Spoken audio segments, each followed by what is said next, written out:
Hej och välkomna till Investerarafton Special.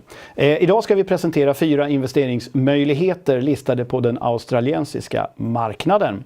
Eftersom dagens presentation i huvudsak kommer att hållas på engelska kommer jag nu att fortsätta på det språket. Hello, welcome and good evening if you tuned in from Australia to Investerarafton Special. As always, if you watch this live, you can interact with the management by asking questions in the live chat. Feel free to ask your questions during the presentations, but be aware that we will deal with the questions in the last 5 minutes of each presentation.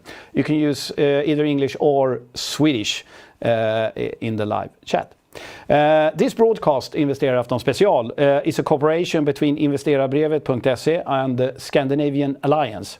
This is brought to you by Investerarafton.se, Direkt Studios and Facebook-gruppen Aktier. Before we kick off, we would like to highlight that Scandinavian Alliance is a full-service company expert and as such it can connect any company to the Scandinavian and Northern European markets and its financing. For more information, please go to scandinavianalliance.com. And with that under our belt, it's high time to dig into our first speaker here. Antisense Therapeutics is a company which has a concept of rare disease and also working in this area. So it's a great pleasure to welcoming Mark Diamond, CEO for Antisense Therapeutics. Hello Mark, can you hear me? I can, Colin. Thank you. Excellent. It's an honor and a pleasure, and please kick off. Wonderful. Thanks, Colin. It is, as you say, a pleasure for me also to be able to present today on Antisense Therapeutics. So I look forward to overviewing the company and to receiving questions from your audience. So once again, thank you. As you correctly stated, Colin, the company is focused on developing drugs for rare diseases. And so we are looking at those diseases where there's a clear need for better therapies, but importantly where our antisense drugs are profiling as being superior to treatments that are on the market today for those diseases, but also those that are coming through development. So in the presentation today, I will be making forward-looking statements, so they should accordingly be treated as asterisk statements. So next slide, thank you. So the company is based in Melbourne, Australia. We're listed on the ASX, we're dual listed on the Frankfurt Exchange, and we also have a level 1 ADR program operating in the US. So the company has a late-stage clinical pipeline with 2 drugs.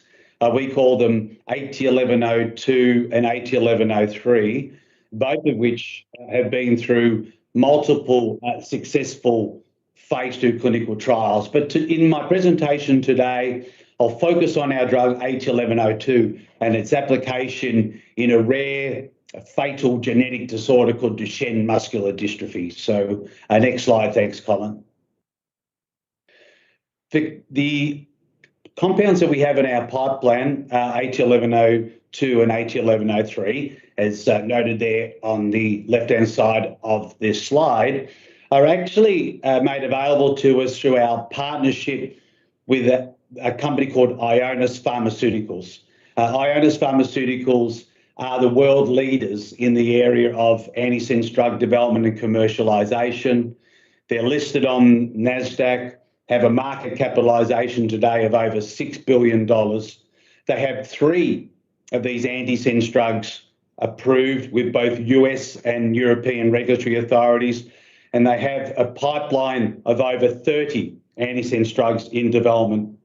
In the slide here, you may see that they have this technology partnered with some of the biggest pharmaceutical companies in the world. They're listed there as Biogen, Novartis, Bayer, GSK, AstraZeneca, and Roche.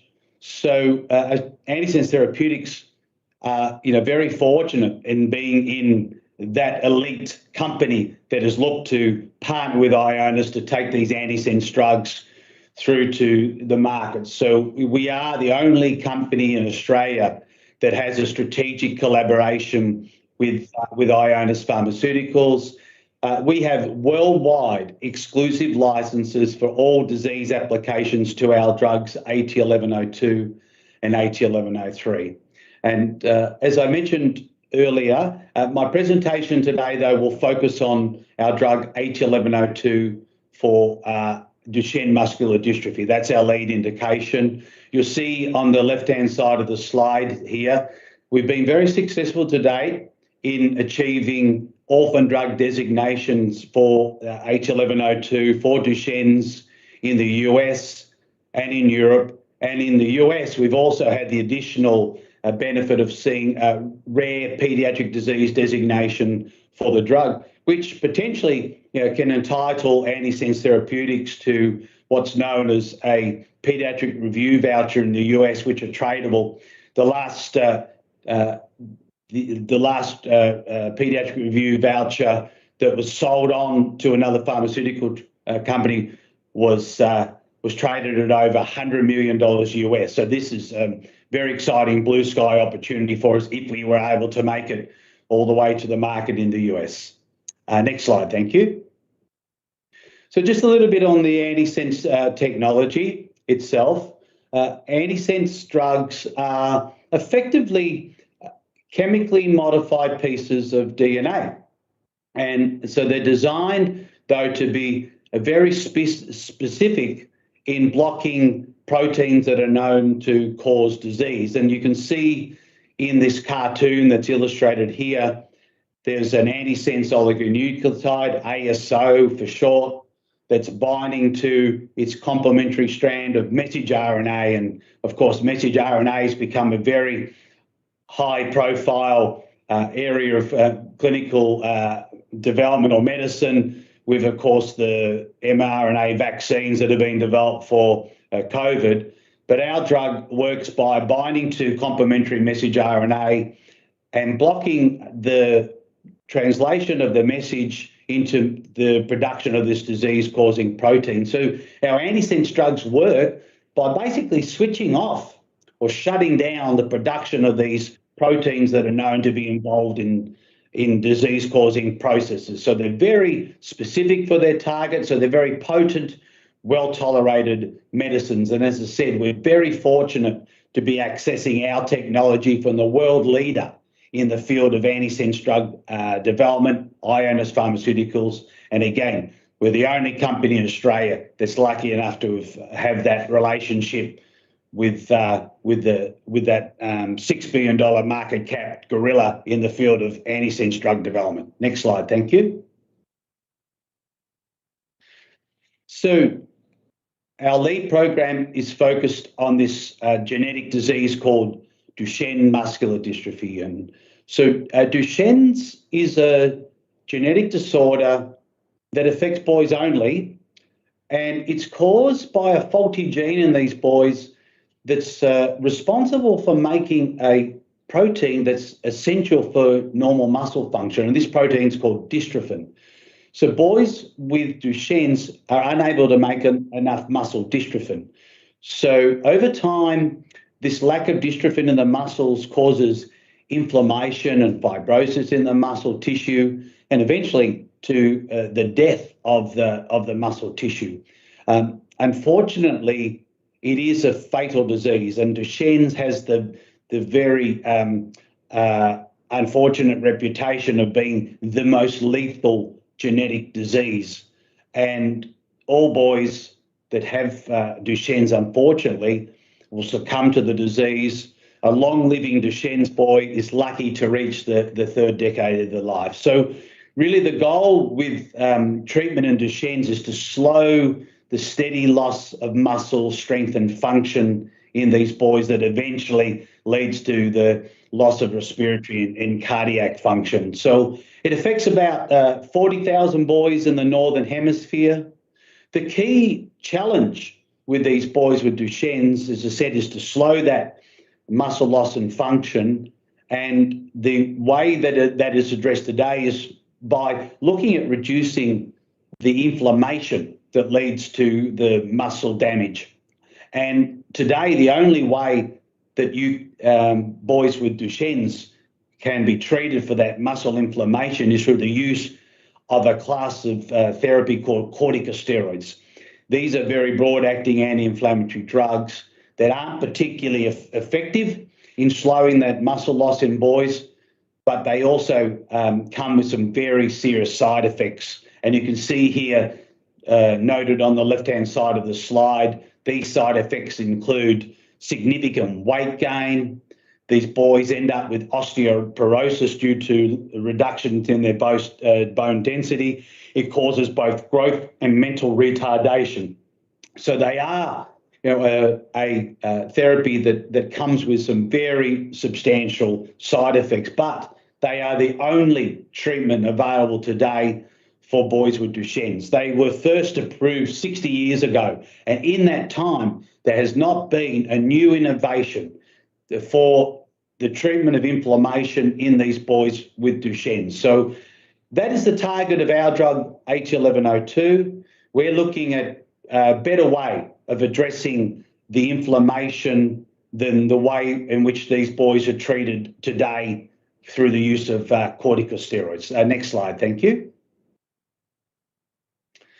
So this slide here talks to the particular mechanism of action of our drug in targeting the inflammation in these boys with Duchenne's. And it sort of also looks to highlight why we've moved our drug into treatment of boys with Duchenne's. So firstly, on the right-hand side of the slide, you'll see the protein that our drug looks to inhibit. It's a protein called CD49D. And CD49D is a receptor that is on the surface of white blood cells, so immune cells. And this receptor, CD49D, as illustrated in the cartoon on the right, allows these white blood cells that roam in the blood vessels through the body, allows these white blood cells to bind to the blood vessel walls and be able to migrate through the blood vessel wall into sites of inflammation. So in the case of Duchenne's, these white blood cells are going from the blood into the muscles where they're causing all their muscle damage. And so what we're looking to do is stop this aberrant conduction of white blood cells from the blood into the skeletal muscle of the boy. So our drug works by blocking the production of CD49D, and so stops these white blood cells from being able to go from the blood into the tissues. And so it's a very effective way of stopping this inflammatory process in not only in Duchenne's, but in a broad range of inflammatory diseases. And we are the only company in the world that has a program targeting CD49D in development for Duchenne's. The other important point to note is, Colin, on the left-hand side of the slide here, is what we know with boys that have Duchenne's, they have white blood cells that have a lot more of this CD49D receptor on the surface of their white blood cells or lymphocytes. So boys with Duchenne's that have more rapid progression with their disease and have more debilitating symptoms happen to have a lot more of the target of our drug, of this CD49D. So they're an ideal patient population for the use of our drug, CD49D. The other thing we know too is that the corticosteroids, and again, just to emphasize, they're the only drugs available today for the boys that have Duchenne's to treat this inflammation. The corticosteroids have no effect on CD49D, either on its expression on these white blood cells or in affecting the number of these white blood cells expressing CD49D. So we're working through a completely unique mechanism to the corticosteroids. So that allows us to contemplate using our drug in combination with these corticosteroid therapies, and working to potentiate the use of these corticosteroids, so to improve on efficacy of the corticosteroids. One important point to note too is that the boys that are most advanced with their Duchenne's have the greatest level of this CD49D on their white blood cells. So they're the boys that unfortunately have lost the ability to walk, who have now become wheelchair bound. And so they're known as non-ambulant boys. So the non-ambulant boys have more of this target, and they are the group that we have been testing our drug AT1102 in, where we've been able to show some really exciting clinical data, where we've been able to slow the disease progression in these boys better than what's been able to be achieved with the corticosteroids. Next slide, thank you. So the study that we ran is outlined there on the left-hand side of the slide. We run a trial at the Royal Children's Hospital in Melbourne here, who run the biggest clinic in the Southern Hemisphere treating boys with Duchenne's. As I said, we ran the study in non-ambulant boys, so boys that more advanced with their disease. We were able to show the drug was well tolerated, had a very attractive safety profile. We had no patients withdraw from the study. We saw no serious adverse events, so we were delighted with the safety profile of the drug. But most importantly, the drug had some very positive effects on the markers of disease progression in these boys. And so in the non-ambulant boys, so boys that have lost the ability to walk, the next lot of muscles that are impacted by the dystrophin loss are the muscles of the upper limbs. So we measure the boys' upper limb function and strength as a way of assessing the drug's effects on disease progression, because over time, all boys that are non-ambulant will lose strength and function in their upper limbs, even when they're on their corticosteroids. So you can see in this slide here, we're actually able to show or demonstrate improvements in the boys' strength and upper limb function, which have, not previously been reported, with the use of other drugs looking to target inflammation in the boys that are non-ambulant with this disease.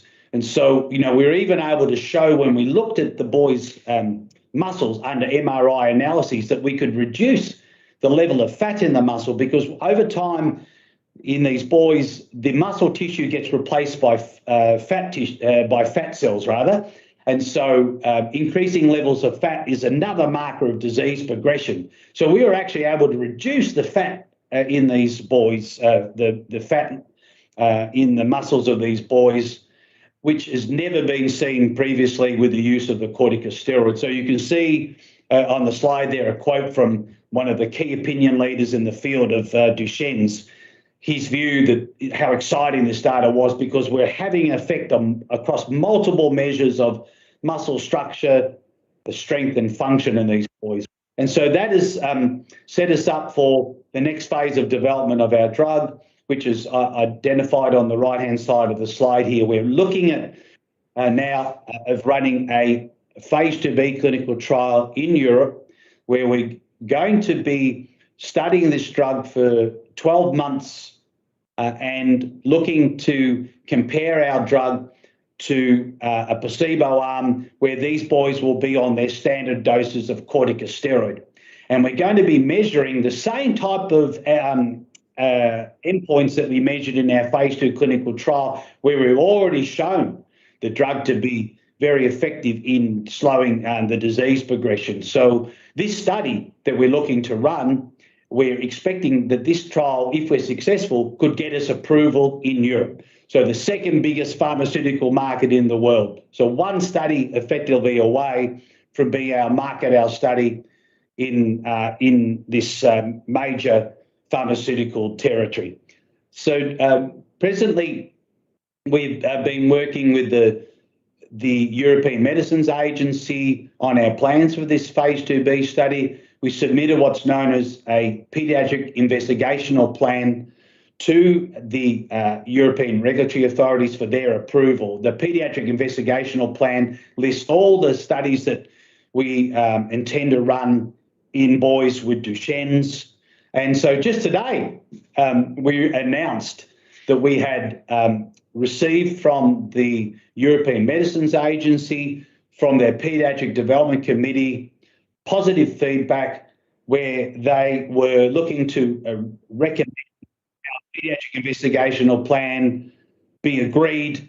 And so that has really then set us up for being able to move into this phase 2B clinical trial, which we're expecting to do before the end of this year. So very exciting development today.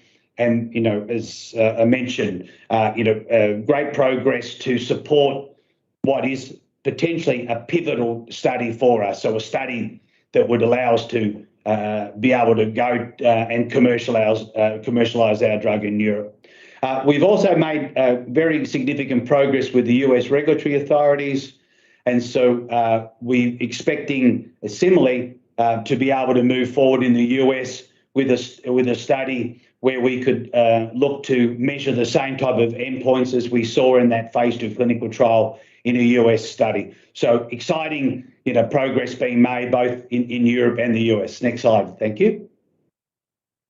We also recently announced a collaboration with the Murdoch Children's Research Institute in Melbourne. They are the biggest institute in Australia studying new treatments or therapies for children. And this collaboration is allowing us to test our drug AT1102 in other disease settings, including other rare pediatric inflammatory muscle diseases. So we're very excited by this collaboration because it potentially allows us to expand the use of our drug AT1102 beyond its application in Duchenne's, which we see as being a multi-billion-dollar market opportunity, into other rare pediatric disease applications, which similarly have multi-billion-dollar market potential. So this is an exciting initiative where we also expect some very substantial news flow in the short to medium term to support the advancement of our drug in the clinical development in Europe. Next slide, thank you. So in terms of the market potential for AT1102, we have a very helpful, comparable story in the US with a company called Surrepta Therapeutics. Surrepta, a company focused on developing drugs for Duchenne muscular dystrophy. They have a market capitalization of $6 billion, and they have drugs approved in the US only for boys that have a particular mutation of their dystrophin gene. So these drugs today are selling in excess of $600 million annually in the US, but they're only addressing about a quarter of the market in the US. Whereas we think our antisense drug targeting CD49D, AT1102, could potentially be available for all boys with Duchenne's. And as I said, these drugs are selling already today over $600 million US annually. They're being charged at over $300,000 annually for a year's treatment. And some of the boys, because this drug is dosed on a weight basis, some of the bigger boys are having to pay $1 million annually for their treatment. So this is an enormous opportunity for our company. There are 40,000 boys in the Northern Hemisphere with Duchenne's. If we say half of those, 20,000 are non-ambulant, which is the first group of patients that we are targeting with the therapy. If we were successful developing this therapy and charging at the lower end of that pricing as highlighted there, of around $200,000 US annually, that equates to a $4 billion market opportunity for this program. So it's the reason why Surrepta are currently capped at over $6 billion. So we think this is a very exciting story for investors in Antisense Therapeutics to point to the market growth potential of Antisense Therapeutics. And we're very fortunate to have on our board and executive team Bill Goolsby and Gil Price, both of whom were non-executive directors of Surrepta Therapeutics, guiding us in the development of our drugs. And I know both of them see tremendous potential to grow Antisense Therapeutics to the same type of valuations as they were able to achieve when they were at Surrepta Therapeutics. So we think that's tremendous validation for the company. Next slide, thank you. So we have a very experienced management team and board. The management team have been working on these antisense programs for over 20 years. Our board has very deep clinical and commercialization experience. We have 3 of our executives that are ex-members of CSL, the biggest Indigenous pharmaceutical company in Australia. And as I mentioned, we also have Bill Goolsby, ex-Surrepta non-executive director on the board. So I'm very fortunate to have the board and management team supporting me in the commercialization of these antisense drugs. Next slide, thank you. This slide overviews the corporate structure of the company with a market cap of just over $100 million Australian, so about $80 million US. Our leading shareholder is a group called Platinum Asset Management. They have $70 billion market fund purely focused in healthcare. And so we're very fortunate to have them on the register. You can see the stock has had a very nice elevation in the share price. We raised capital in December at 10 cents. We're trading today over 20 cents. We have very broad analyst coverage. That's all available on our website. We have 4 local analysts with positive buy recommendations on the stock, which is, we think, one of the strong influences on the strong share price performance, but also the tremendous progress that we've made clinically in advancing our drug into this phase 2B clinical trial program that we're set to initiate before the end of this year. Next slide, thank you. So, Colin, that's the end of my presentation. I'm very happy to field questions. Well, thanks a lot, Mark. Interesting. And my first question here would be, this is an area largely poorly met by market pharmaceuticals. Why is that? Yes, it's because the nature of the disease being genetic and being caused by a faulty gene leading to this reduction in the protein dystrophin. So far, all attempts to be able to affect that inflammatory process have been unsuccessful. So while it is a high unmet medical need, it has been an area where there's been a lot of casualties, as it were, in endeavouring to find effective therapies. One of the issues has been, Colin, is that most of the approaches to date have been looking at the inflammatory process using drugs like the corticosteroids, where we know today their activity has only been modest at best. So we think we're really excitingly positioned by working on a novel mechanism.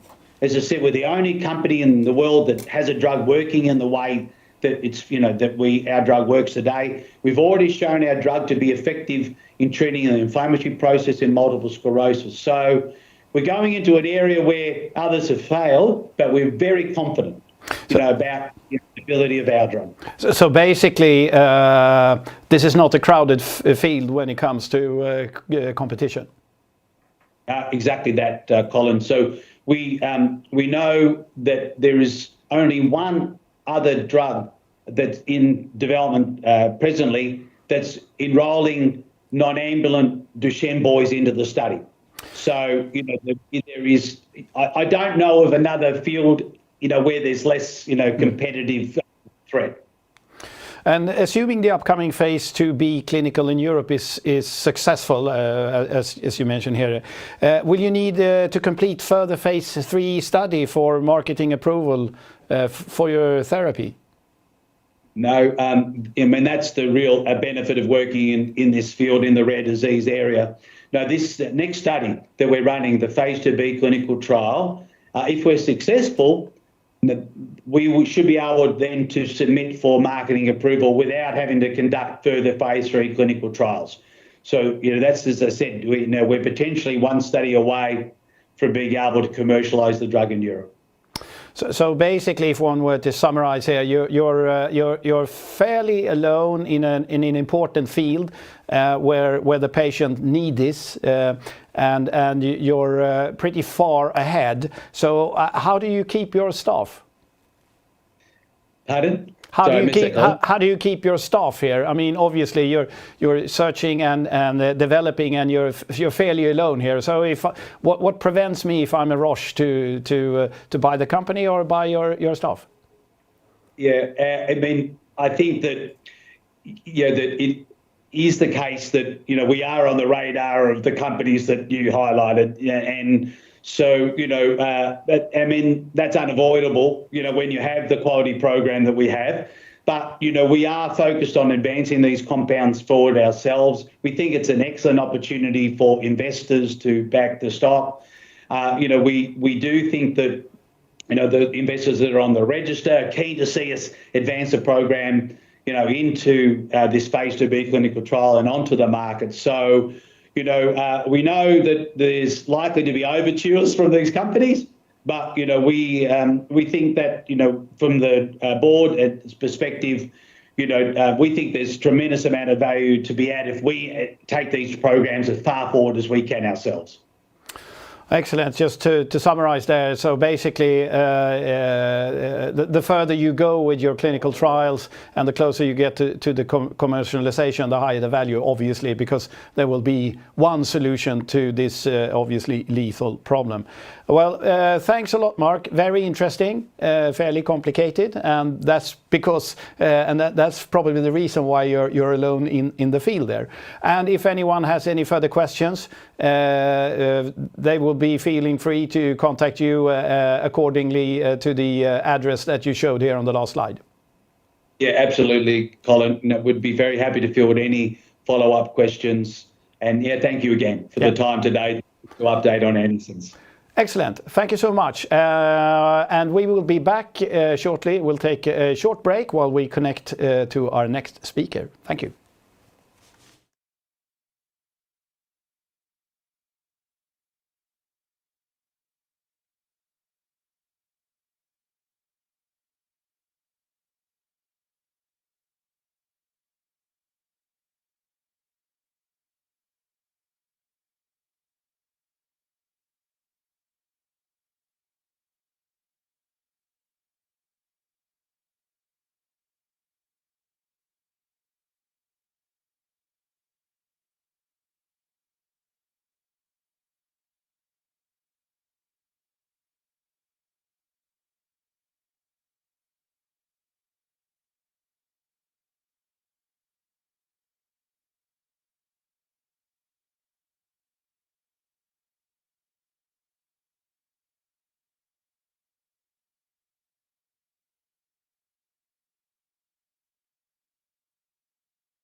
Welcome back. Our next speaker is Chris Knauer, CEO of Challenger Exploration. Challenger Exploration is a precious metal exploration company with assets in South America and South Africa. The company aims to combine low technical risk and world-class belts while employing the local skills and integrate with its respective community. So on link here, I should have Chris online. Good evening, Chris. Can you hear me? Good evening. Yes, I can. Hopefully you can hear me. Yes, we can. Loud and clear, and we can see you as well. Thanks for taking the time. Please enlighten us about precious metals and your prospects. Yeah, sure. So look, we'll leave it on the cover page while I give an introduction.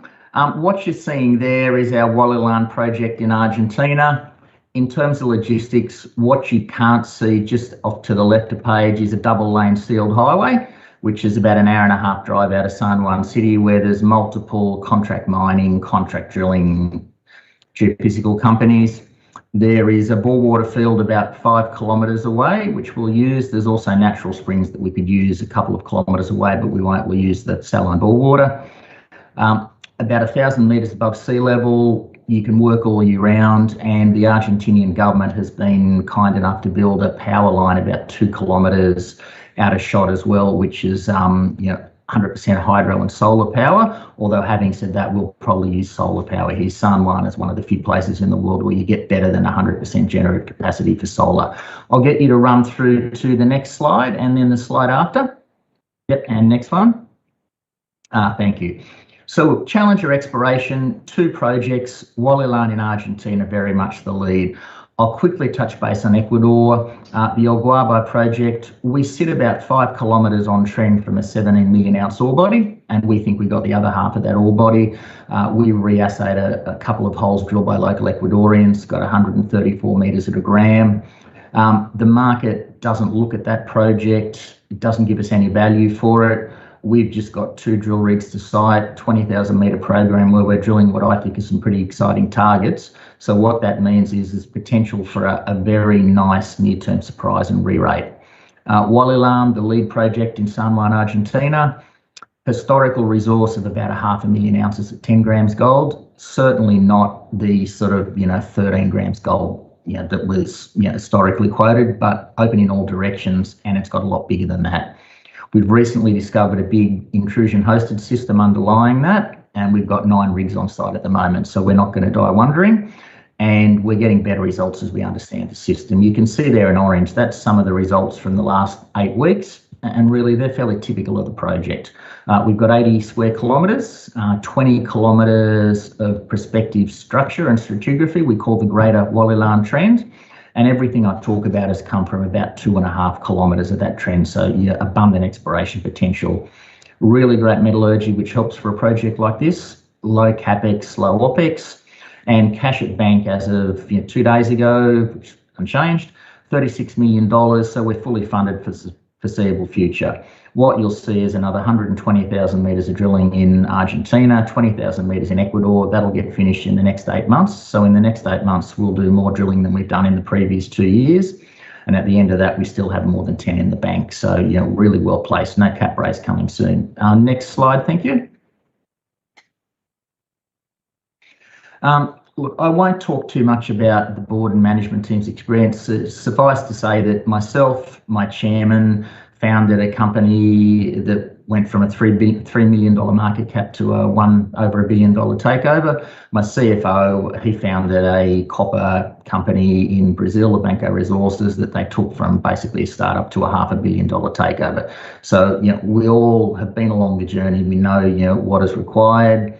I've just compared where we are in our growth phase in orange in the diagram below to where we were with Citadel Resources, which was the company I was the initial MD of, and Fletcher, our chairman, was the chairman of.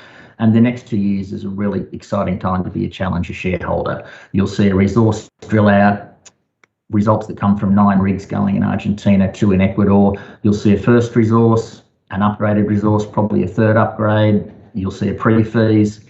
If it all goes to plan, we should double the share price and then double it again in the next 2 years. So great time to be a Challenger shareholder. In terms of market value, we've got a market value, fully diluted of about 300 million. And we see our peers as companies like Rupert Resources in Finland, just announced an almost 4 million ounce resource. They're capitalised at 900,000. Great Bear haven't put out a resource yet. They're capitalised at almost 900 million as well. Or De Grey, who've got a market cap of about 1.2 billion. You know, they've got probably a 12-month lead on us. Next slide, thanks. So I'll talk about the Wallilan project, and on the left at the top, that's the starting point. That's the 500,000 ounces that we had when we started. Just a little bit about the project. That Magnata vein and Sanchez vein, you can see they're two big east-west vertical faults. They're basin-wide. You stand on top of the hill, you can see those faults go for 20 kilometres either way. They control the whole deposit. Fluid has come up those faults. It's dropped out gold mineralisation in these vertical faults, fairly continuous, 6-7 metres wide, 10 grams gold. And then you've got a series of limestone units dipping sort of at 60 degrees out of the page, and where the fluid has come up the faults and intersected the limestone and there's open space, it's replaced out along the limestones, and they call those manto bodies basically in South America. Still open in all directions. You evolve forward to where we are now, and we're basically a third of the way through our 204,000 metre drill program. The yellow there is the high-grade lodes. You can see we've pushed the depth down about fourfold. We've expanded it along strike. It's still open everywhere. The purple is the large intrusion hosted system, very much limited by drilling. What we now know of that is it's that intrusion hosted system is 1.5 kilometres long, 50 to 100 metres wide, from surface down to 300 metres and open. And, in terms of, the deepest drilling we've done, deepest drilling in the high-grade skarn, 27.8 metres at 7.3, including a higher grade core, that's 400 metres subsurface. And in the intrusion hosted material, we put this result out yesterday or this morning, 49 metres at 2.4 grams gold. So we're seeing better grades as we go deeper as well. So, that historical 500,000 ounces was all within 100, 120 metres at surface, and we're mineralised down to 400 metres now. It's still open. Next slide. So what I'm showing you on the right is basically a plan view looking down. The pink are the intrusives that host the mineralisation. The green are the high-grade lodes. You can see there in the middle of the page, this east-west Magnata fault, this main east-west fault, and then at the north of the page, there's the Sanchez fault. And the yellow is where we've defined the mineralisation in the intrusives at the moment. A sort of 3D model there on the left of page. What you can see is the main east-west fault at the front there, open in both directions, mapped another couple of 100 metres up into the hill. We've only just got a man-portable rig up there now. And you can see some of these results in orange down below, at 15 metres at 71, 64.8 metres at 23. Ignore the widths, they're straight along the structure. But what they are is they're channel sampling we've done up in the hills. At the moment, all of the drilling, we've had the rig on the plane drilling under the hill, and there's just as much potential up in the hill. And what we think is happening is that the really high grades, the bonanza zone, is up in the hill. So, that's going to be, we've got a man-portable rig drilling up in the hills now. First hole has intersected what looks like high-grade mineralisation, so we think that's where we'll add significant high-grade as well as the deposit being open. Next slide, thank you. And this is just it in photograph. So what you can see is the red circles are basically the old workings. The high-grade mineralisation is just below the top of the hill, shoots down under the plain. So that above the plain there is 300 metres we haven't drilled. It's also open at depth, and then the pink is the intrusive. And we'll end up with a big open pit that will just take the whole lot of that out. Next slide, thanks. I'll talk about a couple of areas where we'll see a lot of resource growth. So this is a section showing what they call centres, and it was the southern end of the deposit, really poorly understood. They thought it didn't hang together. And when you look at it in cross-section now that we've done a lot more drilling there, it certainly does hang together well. There's a second zone that we didn't know existed. I think hole 142, we got 40 metres at about 6 grams gold and didn't quite know what it was. Was it another east-west structure? And as it's turned out, there's a second zone more steeply dipping underneath this we call the footwall zone. And in orange there, you can see some of the results we've put out in the last month. I mean, Centerton is going to be a big body of resource. Next slide, thanks. And And what you're seeing there is this is just the first deep hole we've done at Centres, and we put that out about 2 weeks ago, 2.8 metres at 62.5 grams gold. And you can see there's another hole that's basically drilled down dip underneath that. And this is just an interesting point. You can see there the mineralisation in Wallilan is visual. So even though we've got the same problems as everyone else where you're waiting 40 to 50 days for assays, we're not drilling blind. If you've intersected high-grade mineralisation, you can see it. Thanks. Next slide, please. This is the Magnata fault in cross-section. This is this main east-west feeder structure. You can see 400 metres vertical extent. It extends 400 metres. It's still open in both directions. Some of the recent drill results there. The large intrusion-hosted system actually sits on the top of that there. You can see the Verde zone. But effectively, to give you a guide for scale, 400 metres long, 400 metres vertically, 6 metres wide, goes an average of about 6. That's sort of 400,000 or 500,000 ounces just there itself, and it's mapped another 200 metres up into the hills where we've got the man-portable rig. So, potential there for a big body of high-grade mineralisation just in that one east-west structure. Next slide. And this is the main intrusion-hosted system that we're now looking at. So to put it in context, at the bottom of the page in the green is the Magnata fault, the main east-west structure. At the top of the page is the Sanchez fault, the other east-west structure. You've got the best part of 2 kilometres sitting in between these two. Yellow is now where we've basically defined mineralisation. We put out a couple of holes this morning that infilled that no drilling area. So look, really now this does extend over the entire 1.5 kilometres. You can see in section there on the left what it looks like. It looks like the mineralised intrusives have come up from below along the bedding planes. And what we find is a lower grade halo that a lot of our earlier holes drilled into in the sediments above it, and then we get into the higher grade mineralisation at depth. And a couple of holes I've marked there, hole 308, basically that's a hole we finished about 2 months ago at 300 metres. The bottom 60 metres of that went about 0.6 per gram. The guys on site ended that in mineralisation, which is one of my pet hates. I threw my toys out of the cot and I made them go back in and deepen that. We finished that hole about 4 days ago down at 1,000 metres. Subject to assays, because until you've got assays, it can look good visually, but we think, it's in mineralisation basically down to 700 metres, then got something interesting at the bottom. So, Verde it's going to be a really big system. We know that it's at least extends down to 600 metres and open. Next slide, thanks. So this is just a section showing the southern part of the intrusion-hosted zone there. And the left, a hole there in blue, we're waiting for assays. But what happens down in this southern half is it looks like it thickens up and it's a lower dip, ideally placed for, again, a big open cut where we'll put a lot of tonnes and a lot of ounces into that. And on the right, I'm showing you the geophysics. This is the magnetic data. Effectively what happened was we started drilling the mag highs and didn't get much drilling the magnetic highs, and we sort of have now worked out that how this mineralised system manifests on the mag data is it's basically lows on the edges of the magnetic highs. So what's happened is the fluid that's dropped the gold mineralisation in there has demagnetised the rock, and there's a number of magnetic targets with the same signature to drill here. So there's a lot of exploration potential outside of just this 2.5 kilometre zone as well. Next slide, thanks.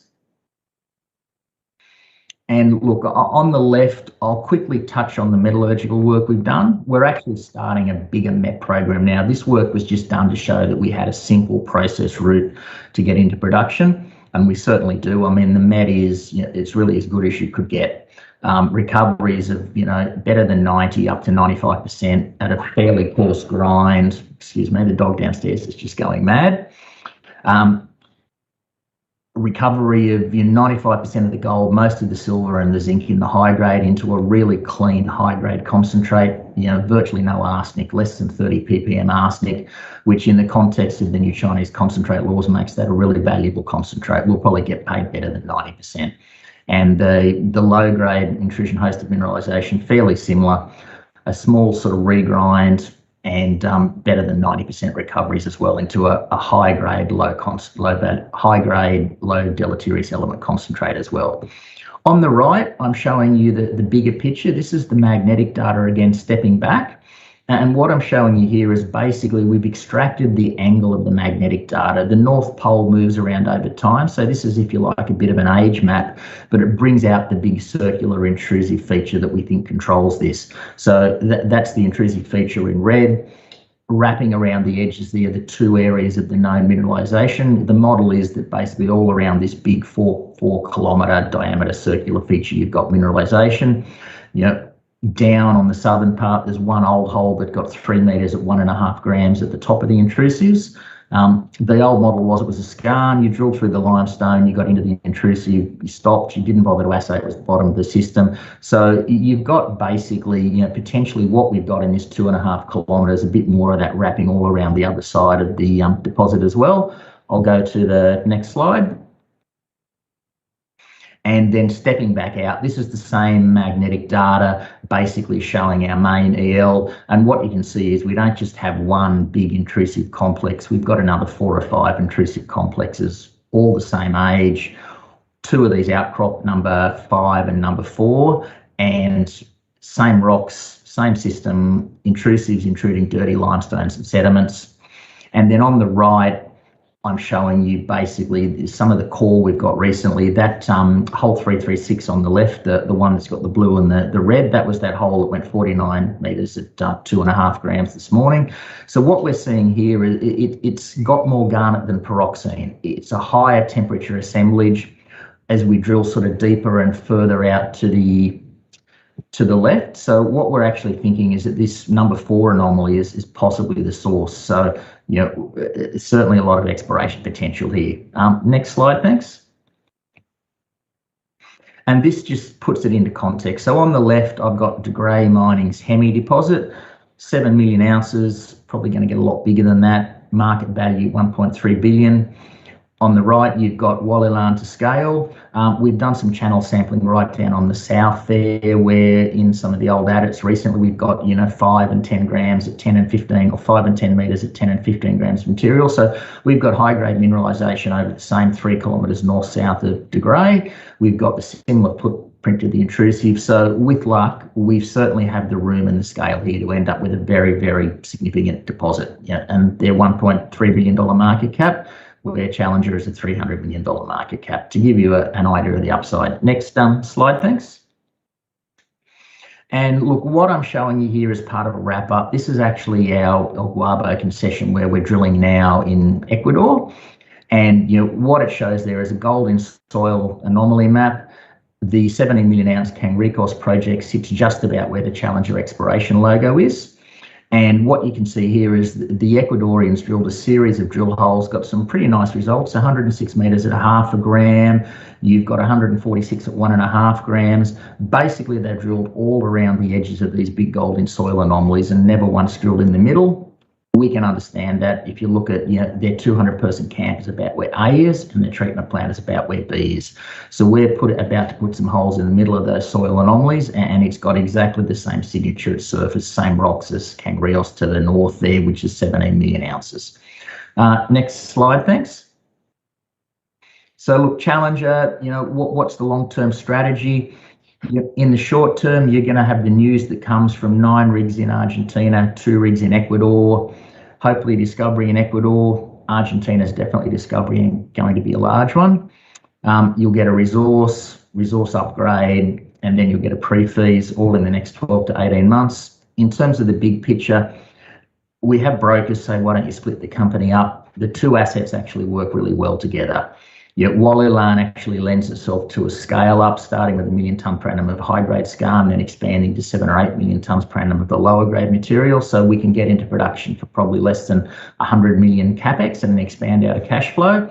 And if we find what we hope to find in Ecuador, which is going to be 5, 10, 15 million ounces at 0.7 grams gold, similar to Cangricos, if you roll forward and we're in production doing 200,000-300,000 ounces a year of low cost gold in Argentina, then a $1 billion capex to add another 500,000 or 600,000 ounces of low-cost gold in Ecuador is eminently doable and actually not that scary, whereas you couldn't do that if all you had was Ecuador. So, the big picture here is we've got the assets to be a 1 million ounce a year producer.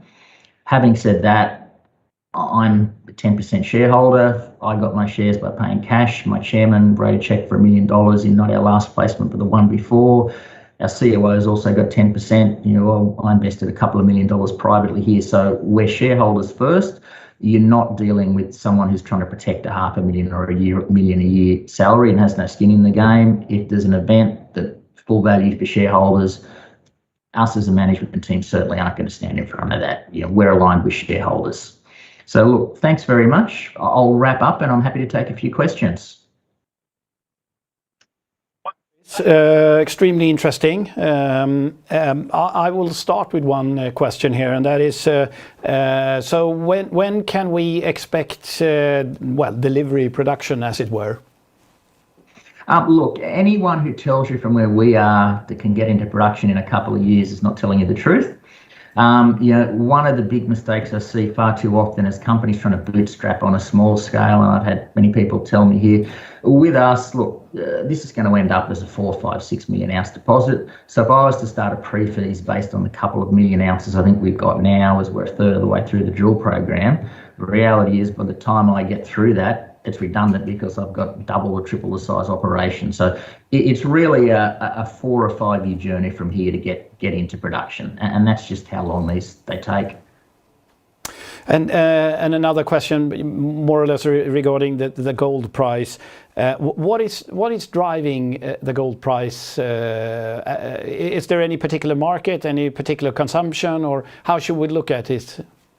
Look, I mean, I suppose the reality of that is me being a gold company CEO doesn't give me a great appreciation of the gold price.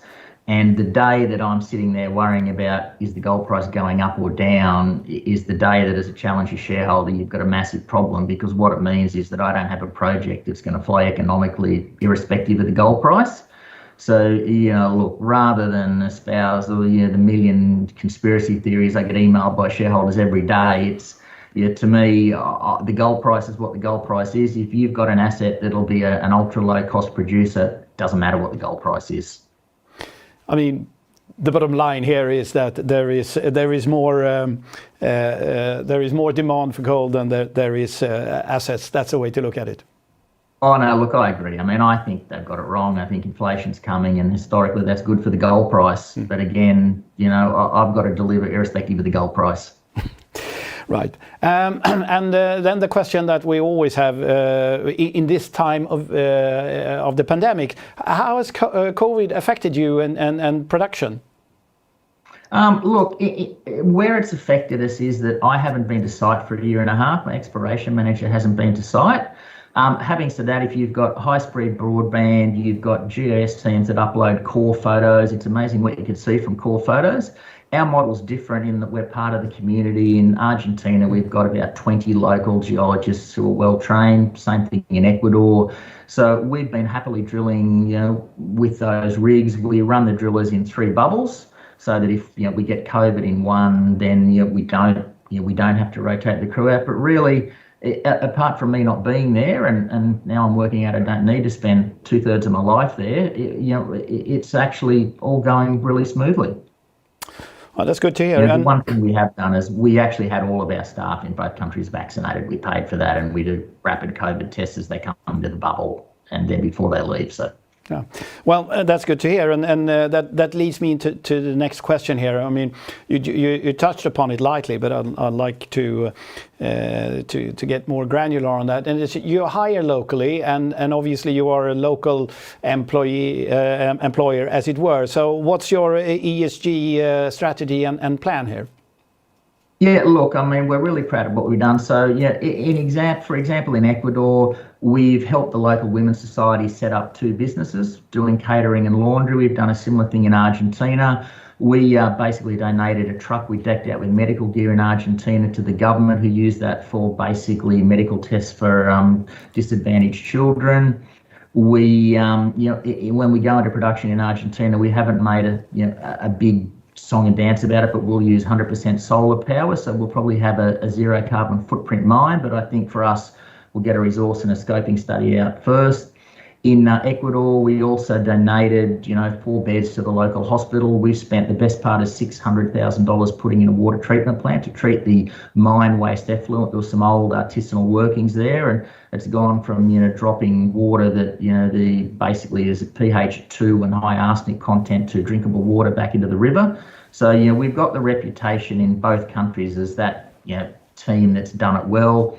We employ 100% local in both jurisdictions, and we only use local drillers, local contractors. So we really do have that license to operate. And probably the thing I'm proudest of is, and I'd love to say it was my idea, but it wasn't, is in the pandemic we got together with the local Ecuadorian Women's Association and church, and we've been giving food packs for the last year and a bit to the 100 neediest families in our community. Basically, it's the one thing that's keeping them alive, because with COVID there's just no work over there. So basically you're really a part of the community, and not only digging but actually being there. So you could say it pays to be good. Yeah. And look, you've got to be in South America. Flying in a bunch of expats just doesn't work. When you look at the fields here, it seems like you have managed to purchase some assets and right to prospects. How do you get hold of those fields? Look, it's just like the Ecuadorian asset came to me from a geologist I'd worked on in a project in Brazil. We kept in touch, and when basically he was the project manager there, when they ran out of money, I was the first phone call. Argentina, it was just a US broker I knew introduced me to. They had an advisor running a beauty parade of farming partners, and I was able to point what I did with Citadel in Saudi Arabia, which is take it from $3 billion through a DFS. And look, I reviewed a couple of hundred projects before I picked these two, but to be totally honest, the most important ingredient is luck. We went into Argentina, we'd scoped out a small scale float plant to maybe get in and mine 500,000 ounces of high grade. We had no inkling it was going to turn into what it did. I mean, that's just luck. And I suppose you make your own luck if you drill enough holes. Well, so the more you drill, the luckier you get, you could say, and the more skill you have, the luckier you get. You do. Yeah. Could I just ask you about cost inflation, or if there is any? Last time when there was a mining boom in 2005 and 6 and so on, the price of literally everything went up. What's the situation for you now? We're seeing it a little bit with staff. And look, we've got to, with our staff, we'll pay our staff as much cash as they could get elsewhere, and then we'll sort of give them 50% on top of that in shares to keep them. If you've got a good team, you want to keep them. That's where we're seeing it. We're not seeing it in drill rigs. We're not seeing it in geophysical contractors yet, whether we do or not. And look, that's potentially a factor of basically, Argentina and Ecuador have been hit hard by COVID, so we're one of the few people that are really active. We're also seeing it in basically the assay companies. Assay turnaround times have gone from 20 days to 50 days, and rates have trickled up a bit as well. It's not so much the cost has gone from $40 to $50 a sample. It's just that the weight's gone from 20 days to 50 days, which again we're just lucky again that you saw those slides. If you've intersected grade in Walilan, you know it. So we're not drilling blind. No, so basically, I mean. Obviously, it's always a factor, but it seems to be pretty much under control. Is that a way to look at it? It is, yeah. And you've just got to be sensible about it. Yeah. And one final question here. Julian, the Argentinian field, sorry for the pronunciation there. There was a possibility of extending the field, as I understood it. Would that mean a capital injection, or are you sufficient as you are? No, see, we raised $42 million and bought in BlackRock, the world's largest resource fund, about 4 months ago. So we've got 37 million or 36 million in the bank. So no, look, we're funded for the next 18 months. Our budget factors in another 120,000 metres of drilling there, which, to be honest, even with 9 rigs, you couldn't drill any faster. So no, look, what will happen is we'll probably do another bigger capital raise in 18 months. I suspect the way it's looking that we'll end up keeping the 9 rigs there for the next 2 years. And hopefully at the end of it pops, one of the biggest discoveries in South America in recent times. So basically, when you come to the market, it's because you have some tremendous good news. Is that the way to interpret it? Yeah, that's the way. I mean, look, what we said the market is every 40,000 meters we drill in Argentina, we think we're going to get about 1,000,000 ounces into JORC, which is why we've done just over 200,000 meters, or why we will. So we think that gets us 4 or 5 million ounces. And look, we track it internally, and we're on track for that. So yeah, I think when we come out with a resource, the market's going to be very pleasantly surprised. Well, excellent. Thank you, Chris. Very invigorating, and it's an intriguing subject. We wish you the best of luck, and we'll watch this space. And if there is anyone who has any more questions, they will be feeling free to get in touch with you via the web links or the links that has been included in this presentation. Yeah, by all means. And look, thank you very much for your time and the audience. I really appreciate the opportunity. Excellent. Looking forward to see you again. Well, thank you. We will have a short break, and then we will connect with the next speaker.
Welcome back. Graphite, nickel, and cobalt are essential and needed in large quantities to manufacture the car batteries necessary for a new, greener world. Our next speaker, David Christensen, CEO of Nascor Resources, will walk us through the tightrope of sustainable, responsible mining. Good evening, David. Can you hear me? Yes, Carlo, and good afternoon to you. Yes, excellent. Well, it's good to see you, and I'm really looking forward to hearing this presentation. So please, without further ado, go ahead. Okay, thanks very much.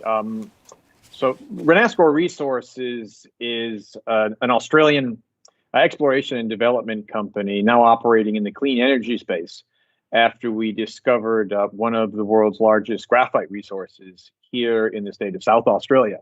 Our Sevier graphite deposit is currently the second largest proven reserve of graphite in the world and the largest reserve of graphite outside of Africa.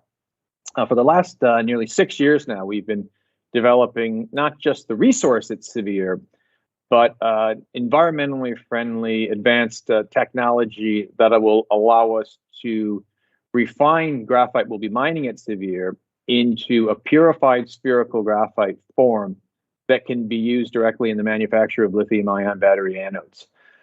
We think we have a major competitive advantage in the production of this refined graphite product, largely because of two factors. The first is the scale and the quality of our Sevier resource, and the second is the location of this resource.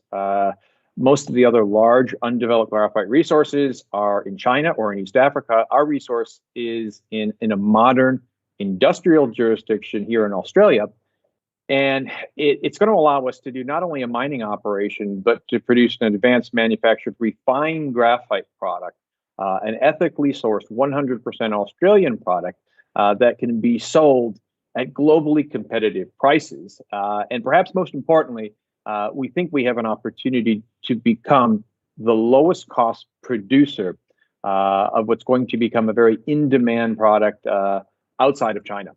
And that in turn gives us an opportunity to create one of, if not the largest, graphite development operations in the world. A quick corporate overview, where Nascor trades on the Australian Stock Exchange under the ticker symbol RNU.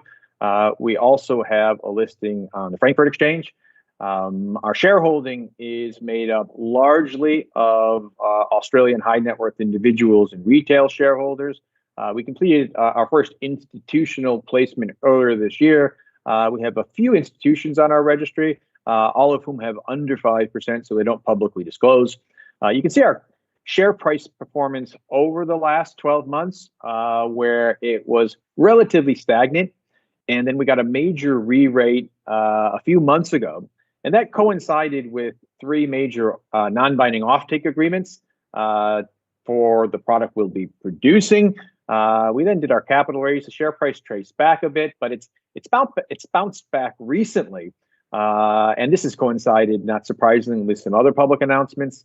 One is we've been granted major project status by the Australian government. Part of this is because our Sevier deposit is the only graphite deposit that's been nominated on the Australian Critical Minerals Roadmap, largely because of its use in the clean energy sector. And the second is a major offtake agreement, another non-binding agreement we announced just a few weeks ago with the South Korean conglomerate POSCO. And this is for up to the full capacity of our stage 1 production. Our cash position is quite strong after our capital raising earlier this year. Though at the end of the last quarter, we had over 17 million Australian in the bank.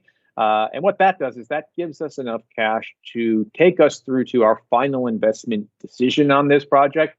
And during that time, we'll be performing additional work, trying to further de-risk the project on the regulatory side, getting our final regulatory approvals, which is a long process in a jurisdiction like South Australia, but we're near the end of that now.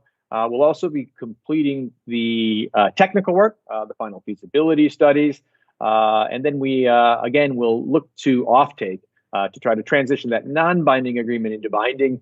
And we're hopeful about the midpoint of next year, 2022, to make that final investment decision. Now, our plan at Sivier is to produce not just a graphite concentrate at the mine, but we'll be producing both a graphite product at the mine, and then we'll have a second stage, a vertically integrated project that will refine that product into a purified spherical graphite form. Now, I'm trying to illustrate in this cartoon, if you can see it here, how graphite winds up in a lithium-ion battery. We're at the first two stages, where we'll have a mine and then produce a purified spherical graphite product. That purified spherical graphite product is then used by lithium-ion battery anode manufacturers. That's the negative electrode in lithium-ion batteries.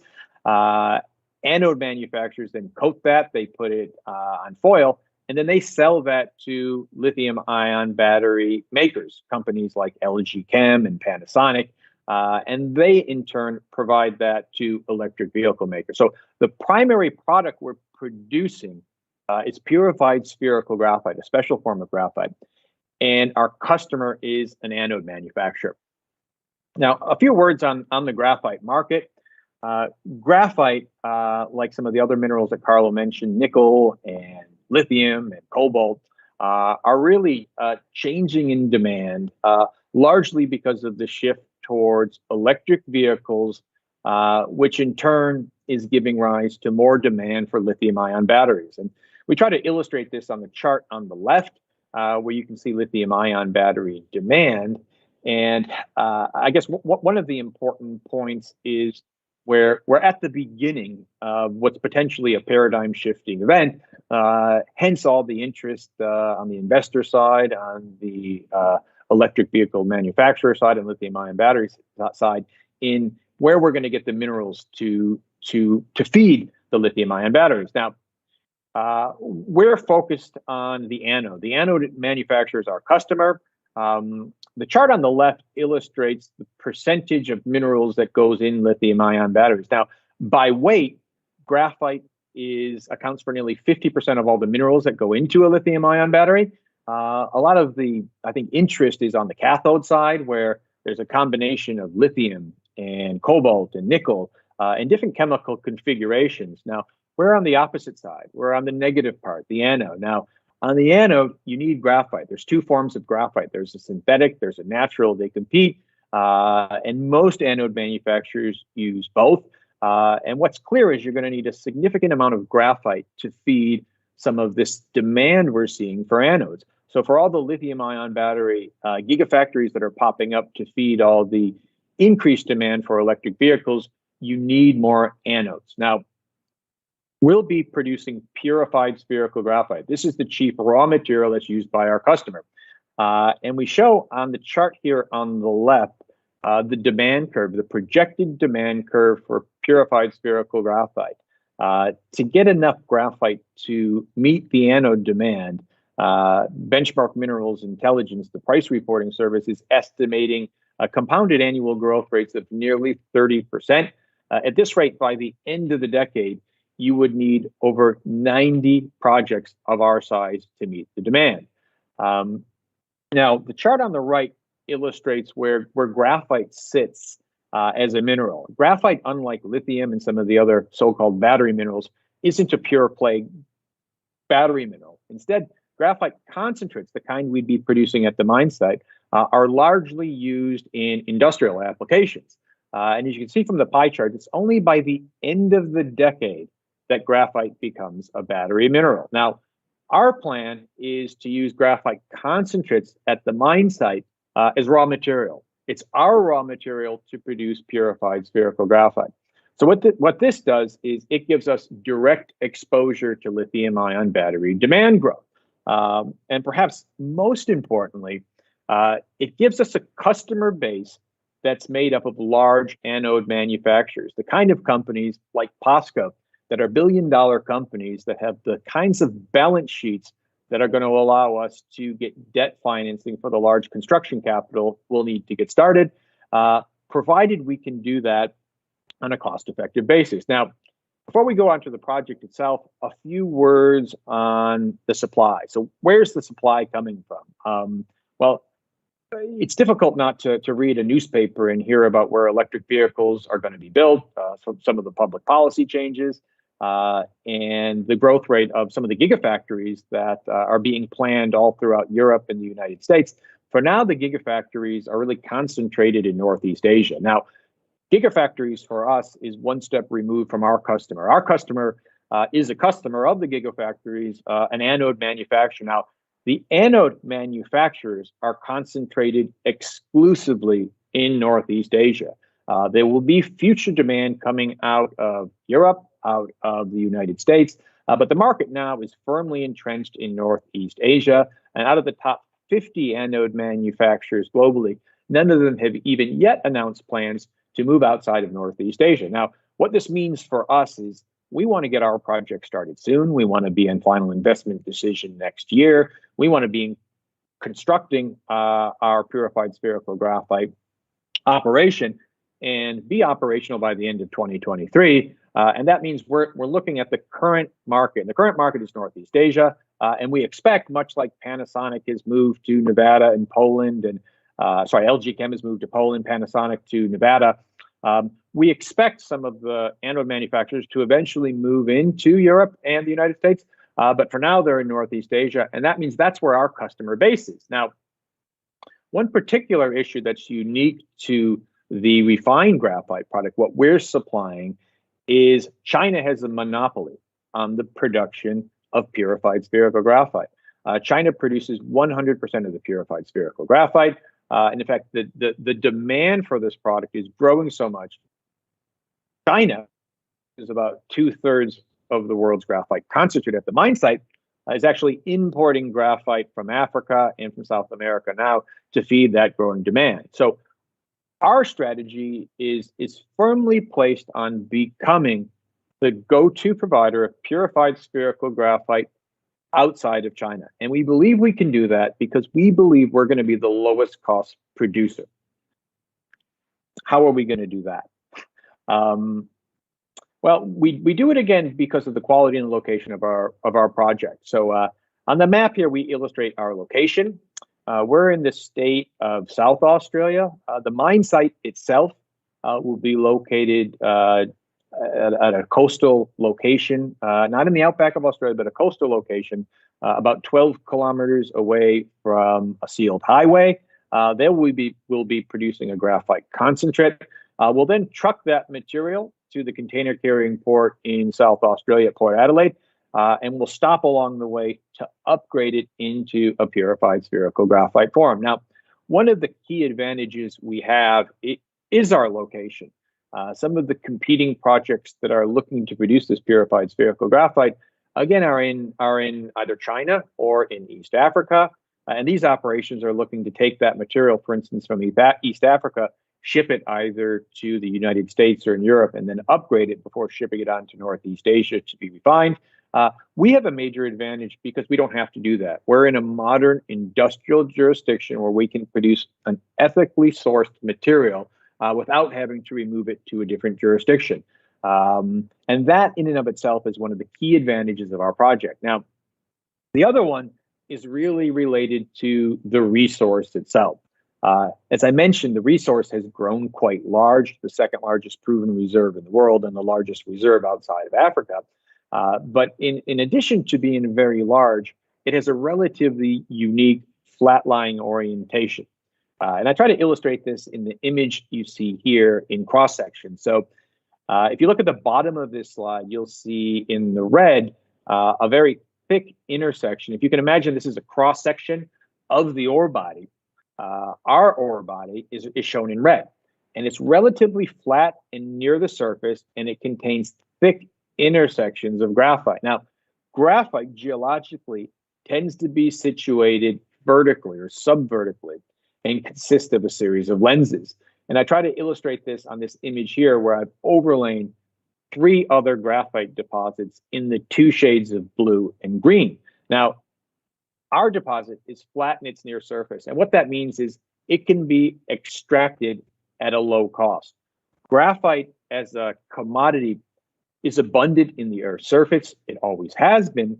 What's unique is to have a graphite ore body that's large enough and near surface enough where you can extract it for a low cost.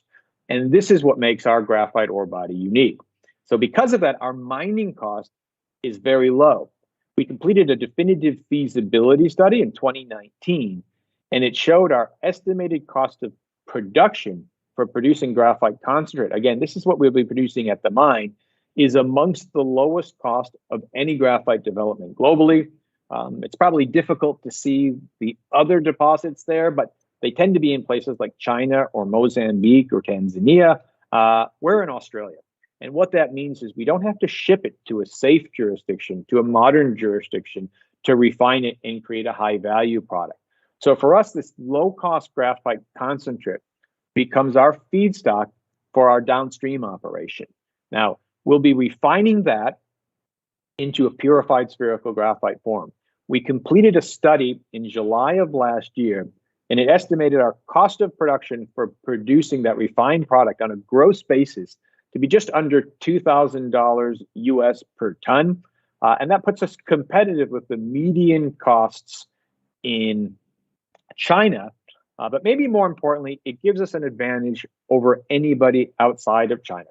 And the reason we have this advantage is because the single largest component cost in producing that refined, high-value purified spherical graphite product is the actual graphite concentrate feedstock. We'll be producing that graphite concentrate feedstock from our Sivir deposit at amongst the lowest cost in the world. So on the histogram here, we try to illustrate that in numbers. It's costing us about $2,000 a ton. You can see that on the far left. The portion in blue represents the portion of cost that's attributable to the feedstock, to what we have at the mine. Now, if we had to buy that product at the market price, we would be spending about $400 more per ton at current prices. And if we look over the life of the mine, over a 40-year mine life, if we look at the projected price of graphite, that difference grows to over $1,100 US a ton. So quite simply, we think we can be the lowest cost producer of this purified spherical graphite product outside of China. Now, if we look at the economic numbers to see what this looks like, from our study at the midpoint of last year, we were looking at producing at the mine site, over the life of the mine, just over 100,000 tons of graphite concentrate. And from that, we would be producing about 28,000 tons of that refined product, purified spherical graphite. Our capital cost to start up is just over 140 million US. The net present value is over $500 million. Now, since we completed this study, the market has changed, and it's changed in quite a positive sense. When we finished this study in July of 2020, we were coming off of obviously a very difficult period. We were enmeshed in COVID. We didn't know what was going to happen with demand. 28,000 tons, quite honestly, looked like a stretch goal. It looked like it was going to be really hard to find offtake partners to take that material. Now, since this has happened, we've entered into 4 publicly announced non-binding offtake agreements. We'll have to convert those to binding, but the quantum of those is up to 60,000 tons. So double our initial production capacity. And not only that, with POSCO itself is looking to take up to 30,000 tons from us. So what that means is, and the other thing we're seeing is additional offtake demand from other customers. So what this does is it's given us an opportunity to relook at these numbers and potentially expand the production. Now, because of the size of this deposit, again, we're looking at over 3.6 million tons in reserves. It gives us ample capacity to produce more purified spherical graphite. So what we've done now is we've gone and we've advanced our feasibility studies to look at expanding that initial stage 1, and then look to bring in a second stage as well. And all that's really being dictated by the demand that's translating into offtake. ESG gets a lot of discussion in the battery mineral space. Part of that is because of all the public policy initiatives that are driving the move towards clean energy and ensuring that the mining projects can meet those same standards. Now, for us, ESG to a large extent isn't only a choice, it's a mandate. It's a mandate because of our location. We're in South Australia, but the same would be true for any Australian jurisdiction and a lot of the Western jurisdictions, and that's that our environmental rules are amongst the strictest of any environmental rules anywhere. Our environmental rules mandate, amongst other things, by virtue of all the regulations, compliance with the Equator standards, the Equator Principle standards. We've gone through a very lengthy regulatory process with the government here to get a mining license. We have our mineral lease. We're going through the second stage process of that right now. So part of ESG credentials for us is, we think one of the reasons we have leading ESG credentials as a company is because, quite frankly, we have to. We don't have a choice. Now, another issue that I think separates us is the manner in which we're producing purified spherical graphite. I mentioned at the outset we had developed a environmentally friendly technique to purify our graphite. Now, it's environmentally friendly because we don't use hydrofluoric acid.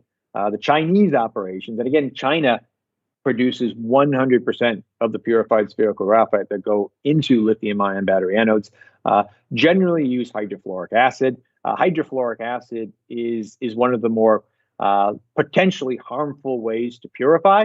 The Chinese do that really for two reasons. One is they have cheap HF that's available as a byproduct. But the second reason is, traditionally, they haven't had strict environmental standards. Now that's changing, and the Chinese are starting to move away from HF. I've been told recently that about 20% of the Chinese operations are now using alternative means. Now, we're also using an alternative means. We're not using hydrofluoric acid. We're using an alternative mean which goes through a low temperature heating process, and then we use sulfuric acid to do a leaching process in a two-step process to get to near 100% battery grade. Now, one of the reasons we adopt this is because it's more environmentally friendly. It just makes a lot of sense. The other issue is, we did a study. It actually turns out cheaper for us to use this other means. And again, that's a function of the environment in which we're operating. The environmental handling costs are just much more expensive. So what we're doing is we're adopting what we think are some of the best mining principles, which measure up with the best ESG principles.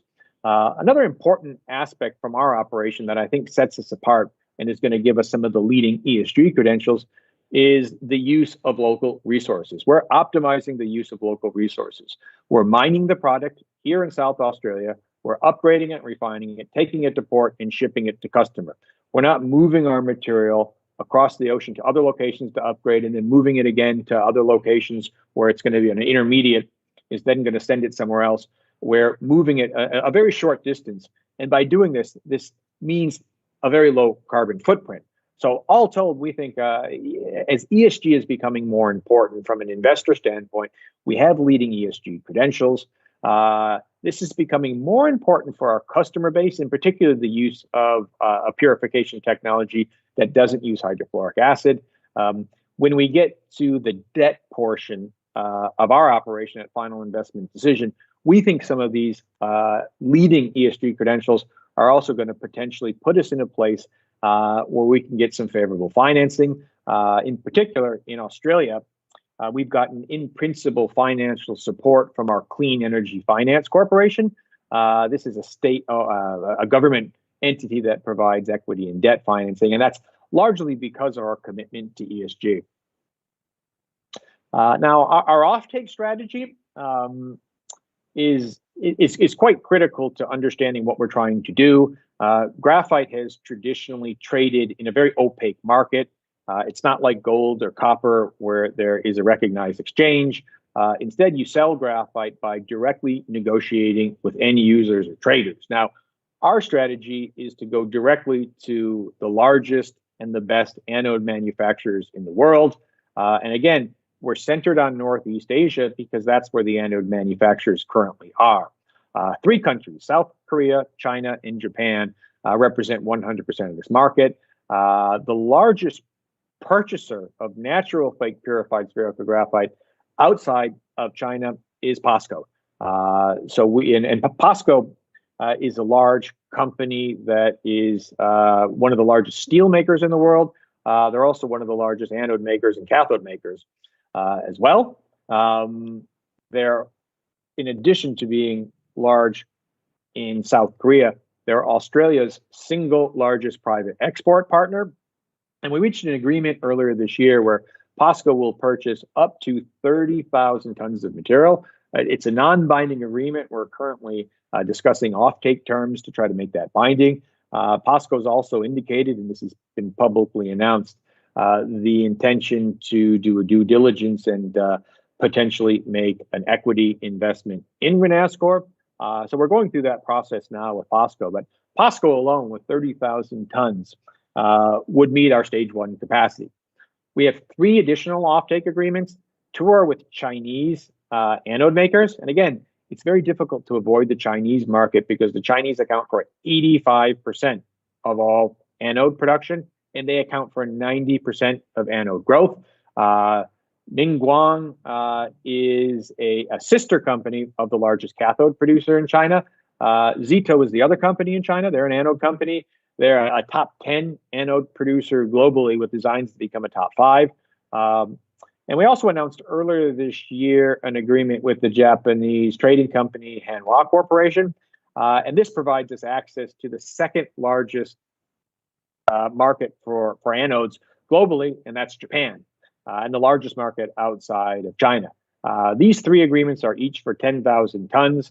So with the 10,000 tons for these 3 plus POSCO, that provides us with potential demand now for up to 60,000 tons. And what we've seen since we've completed our study and we've entered into these, we're only seeing additional potential demand from other parties. So the market for the product is really moving quite fast. For those of you who follow the lithium sector and what's happening in that, graphite, I think, is a little bit behind, but it's nearing that tipping point, and that's largely because, simply put, the demand is growing faster than the supply, and where we fit in is the potential lowest cost provider outside of China.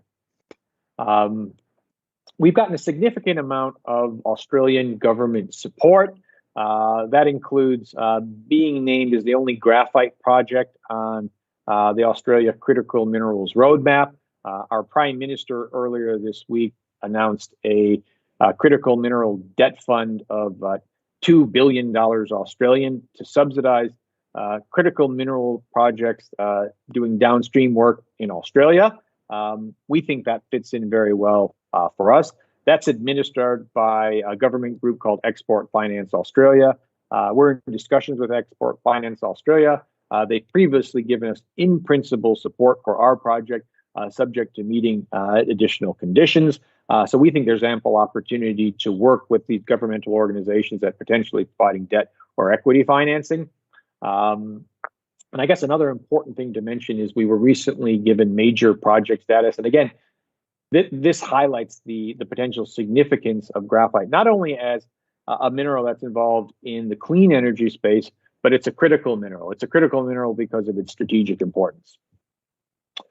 So wrapping it up, what's next for Renascor as a company and our project?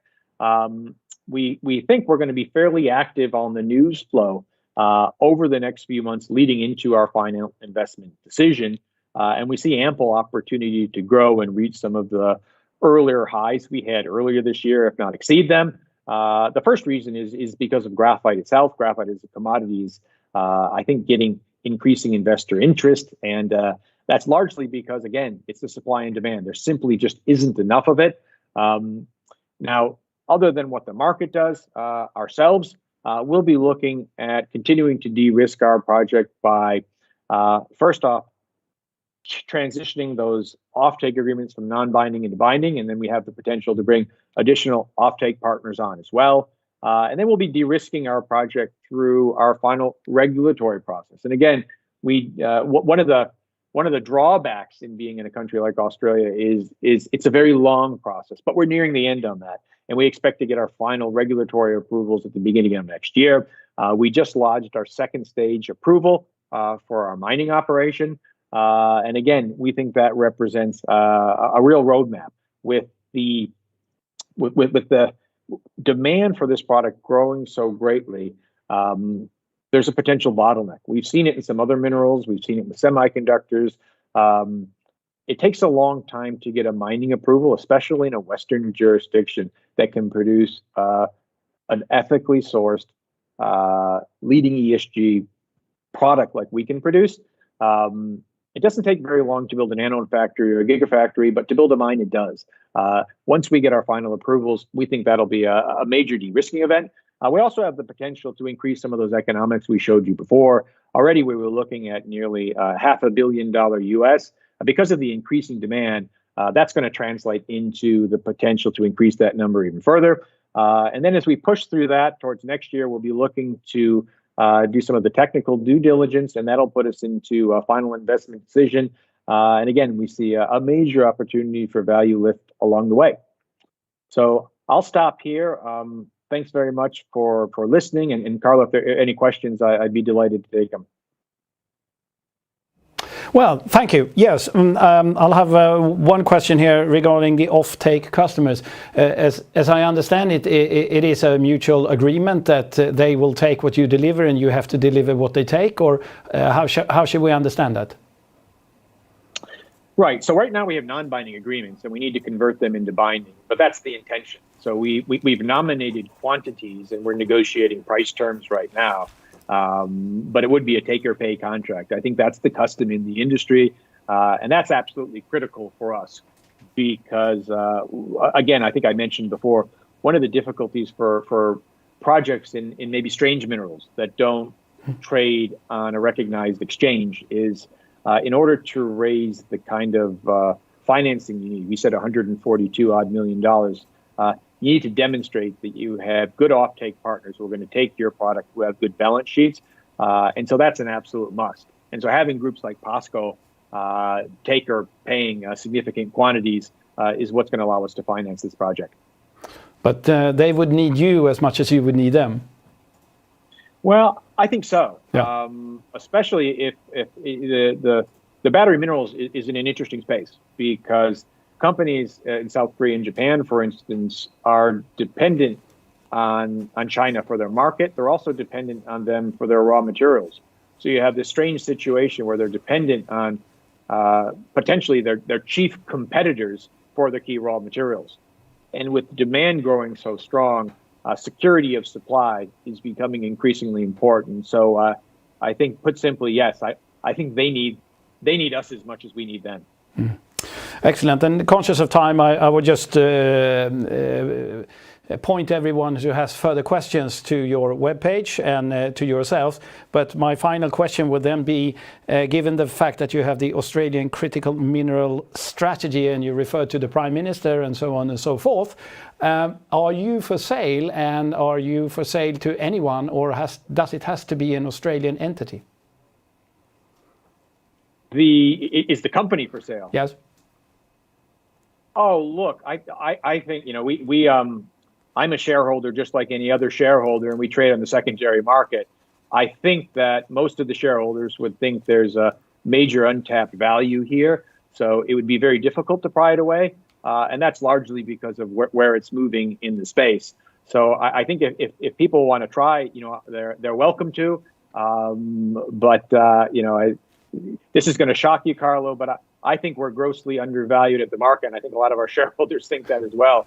So there's lots of ways to go up. So that price might be quite high. Excellent. Well, you believe in yourself, and you should, because this is an extremely interesting and growing sector. We wish you the best of luck, and as I said previously, don't be shy. If you have any further questions, we will just forward you and them to yourself and to the webpage. We will now take a short break, and we will connect us with the last company. Thank you.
Welcome back. Finally, we have a company that can change the shipping and transport industry single-handed. We now have the fortune to listen to Martin Carlona. Hello, Martin. How are you?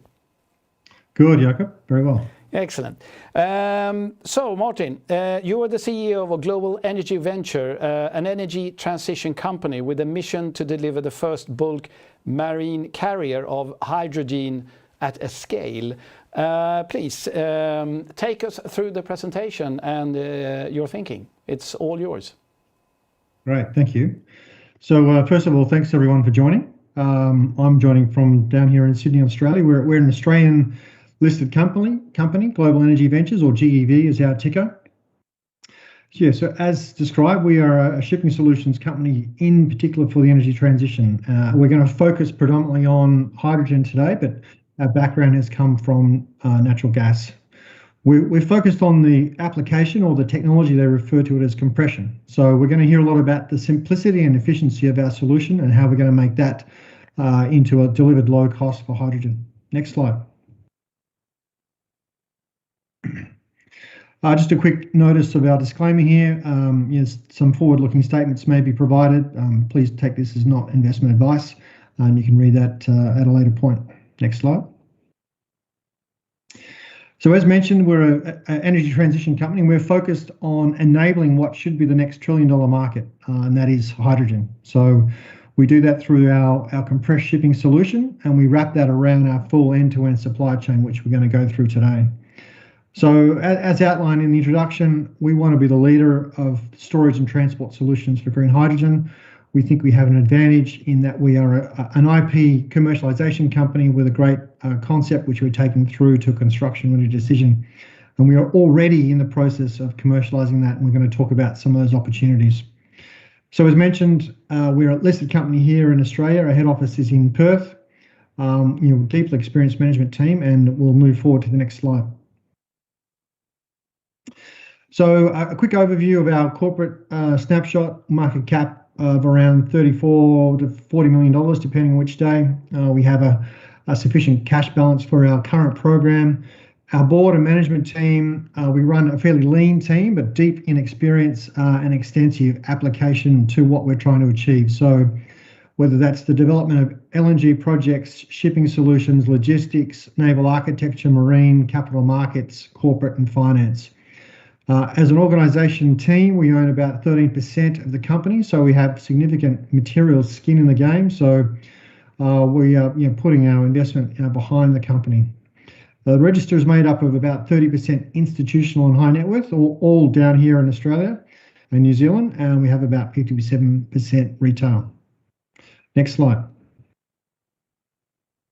So first of all, let's explain the business model. So when we talk about shipping solutions, we're not a typical shipping company in that we're going through the design of a new vessel, approvals, then construct on speculative market sentiment. So we look to build the value chain of marine transport projects. So that is the build, own and operate of what is the loading, the fleet of ships and the unloading. And what we do is take that project through to a decision of financial investment decision, which we will then look to partner either from a financial or a capital perspective. And then we'll look to build, own and operate. So contract that fleet of ships and the supporting infrastructure over 10, 15, 20-year fixed contracts. So they are stable, long-term cash flow projects that enable us to fund our fleet of ships and then provide excellent equity returns to our investors, be that at the headstock level or at the project level. Next slide. So our background comes from natural gas. So we've been developing compressed natural gas shipping solutions for the past 3 years as our own company. Prior to that, we have a set of engineers that have been working on compression solutions for the past 20 years. So we have a patented design for natural gas, which we've developed through to a commercial ready decision. We are trying to commercialize that and monetize that IP in certain markets around the world. It's a very low CO2 supply chain as opposed to what is LNG. So what we've taken is the simplicity and efficiency of that gas carrier, be for natural gas, and we've then applied that to hydrogen. And so that's what we're going to talk about today. So let's move forward with that. So on the top right-hand corner is a specification of an outline of our ship. This is the world's first compressed hydrogen ship. It will provide a zero carbon marine transport solution for hydrogen. So that's the important foundation that we've designed from day one. So when we started this journey around hydrogen well over a year ago, and we announced this publicly in September last year, our fundamental objective was to deliver a shipping solution that not only could carry and deliver a low-cost hydrogen, but also be efficient and have zero carbon footprint on the way through. There's some key important points here around compression. It's a proven, safe, reliable application. So we're not trying to start anything new in terms of storing hydrogen at pressure. So already you have onshore applications, be that FCEV market, whether it's shipping onshore hydrogen around in trucks, large tanks and different vessels. So compression is already used as the baseline method for storage and transport today. It's simple, efficient, and cost competitive. We are cost competitive up to 4,000 nautical miles, and we'll talk about what that means shortly. Our technical barriers to commercialization is just the ship only. So we'll talk about our program for approvals in a minute. And what we think is our competitive advantage is that it avoids the energy intensive and capital intensive processes that other carriers, be that liquefaction, ammonia, organic carriers, have to install within their process simply to get a higher density and a lower transport cost. As I mentioned, we have the objective of working with some key partners in Wärtsilä and Ballard power systems that you may know out of North America to deliver electric drive propulsion and fuel cell systems which will ultimately run on the hydrogen that's stored in that vessel and be carbon free. And most importantly, this is not a post-2030 story. We're trying to move the company to a position where we are operating before or by 2026, and that would be the world's first for pure hydrogen gas transport. So just a little bit about the ship and what we need to do to be commercial. One of those things is to go through what's called the class approval system. And we only have 20 minutes here today. And so we have already achieved the first critical stage, which is called approval in principle, which you can see on the top right-hand side. So we have designed two ship sizes. One is the 2,000 capacity, and the second one is a 430-ton capacity. We have achieved that first stage of approvals for the 2,000-ton ship design, and it's imminent that we're going to receive the 430-ton ship. So we know that the design is safe from a gas handling, marine cargo, and safety perspective. What we now need to do now is go through the final engineering and test the containment system and then put that together ready for construction. We have patents on the design, internal capture system, and then we took that ship through what we call a scoping study. We released that in March. We spent many months. What that proved to not only ourselves but to the industry was that our compressed shipping solution is extremely competitive against alternative carriers in distances up to 2,000, indeed up to 4,500 nautical miles. So in the context of Australia to Asia, we're competitive. In the context of North Africa to Europe, we're competitive. Any other markets of, say, North America across to Europe, we're competitive. So we're competitive on good long regional distances, and we're competitive on commercial volumes of 400,000 and greater. So that's an important point. Next slide. So I'm going to touch on briefly about the hydrogen market. Our view, and I'm assuming that in the short amount of time here there is some already advanced knowledge, but our view is that hydrogen economy is coming. We've seen in the last 12-18 months a significant number of countries establish hydrogen strategies.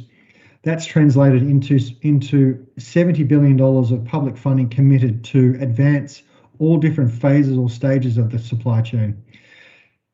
Net zero climates are forcing not only governments but corporates to adhere to the application of a whole range of decarbonisation activities, and hydrogen is one key pillar. Costs are coming down. You see that reported often. The timing of pricing of carbon, in particular in Europe, will make it more competitive. But what's key is the development of efficient and cost-effective storage and transport. That still remains key. The production of hydrogen has been around for some time, but the storage and transport, in particular, onshore, but mostly in our perspective, in the marine environment hasn't existed today. So if you only look at the next 10 years, the market will double.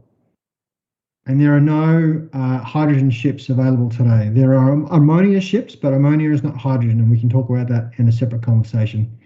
So just in the next 10 years alone, there's at least 100 million tons of demand coming, whether that's in Asia or Europe or other regions. So it's a wonderful market opportunity for us to be first in and commercialize. Next slide. And so what does that mean from a shipping perspective, and what's our market opportunity? So as we said at the beginning of this presentation, we aim to be a market leader. We think compression has key advantages against other carriers. I think over time, all will be successful, but there's only one demonstration ship available today that carries a liquefied hydrogen. There are 2 other yards with designs of a ship of a similar scale and nature to ours at the same level of approval. And so there are a limited number of proponents looking to develop these ships pre-2030, and so the competition is not great. So it will evolve over time. But if you think about just the number of ships running around the world that are transporting fossil fuel energy sources, whether it be natural gas, LNG carriers, whether it be the hundreds of bulk carriers for coal, or thousands of tankers for petroleum products. If you believe in the 2030, 40, 50 horizon for decarbonisation, you will need to see a new class of vessel transporting green fuels, and hydrogen is one key element of that, and there are no ships today to do that. So that's the opportunity. Next slide. So let's get into what do we do? So this illustration is a nice, simple way to define where do we sit in the value chain. We're going to start to talk about these concepts of simplicity and energy efficiency. So a supply chain for green hydrogen, that's where we focus. We're not sort of pursuing the blue hydrogen aspect here. It needs to be simple and efficient. So the density of a hydrogen gas starts at such a low base that the more times you handle it, the more losses you incur, and therefore you need to effectively use some of that product to move it from point A to B. So all we do is we follow the path of the renewable hydrogen profile. There's a renewable energy source which creates the green energy from the outset. It converts through a process of electrolysis to produce that green hydrogen gas. We then simply compress. That's existing technology today. We can use compression. Onshore, we then use a loading mechanism to load a fleet of vessels. We sail to shore, and then we simply decompress or unload. So 3 very simple steps. We maintain hydrogen in its pure gas form. It's a closed system. We operate at 250 bar pressure, which is not anything new in terms of a technical breakthrough. But all we're simply doing is unloading and decompressing into the distribution line or at the customer end. So the advantages are quite clear to us. It's a proven application using compression. We're not creating this from scratch. It's commercial at low volume. So while the market needs to establish at some degree, we think we can start at low volumes and remove this concept of massive scale. The footprint of our facilities onshore are very small compared to alternative carriers such as liquefaction or ammonia. So from an environmental point of view, from the fixed capital component point of view, quite simple. We can load via onshore fixed berthing facilities, or we prefer to use nearshore buoy systems, offshore loading, which we'll talk about later. And the key thing about compression is it's modular in development. We build compression and receiving infrastructure at the either end, pipe to pipe, and then we simply add ships as the volume grows. So we can start small, add to the fleet, and build with the market. And that's an important point. So next slide.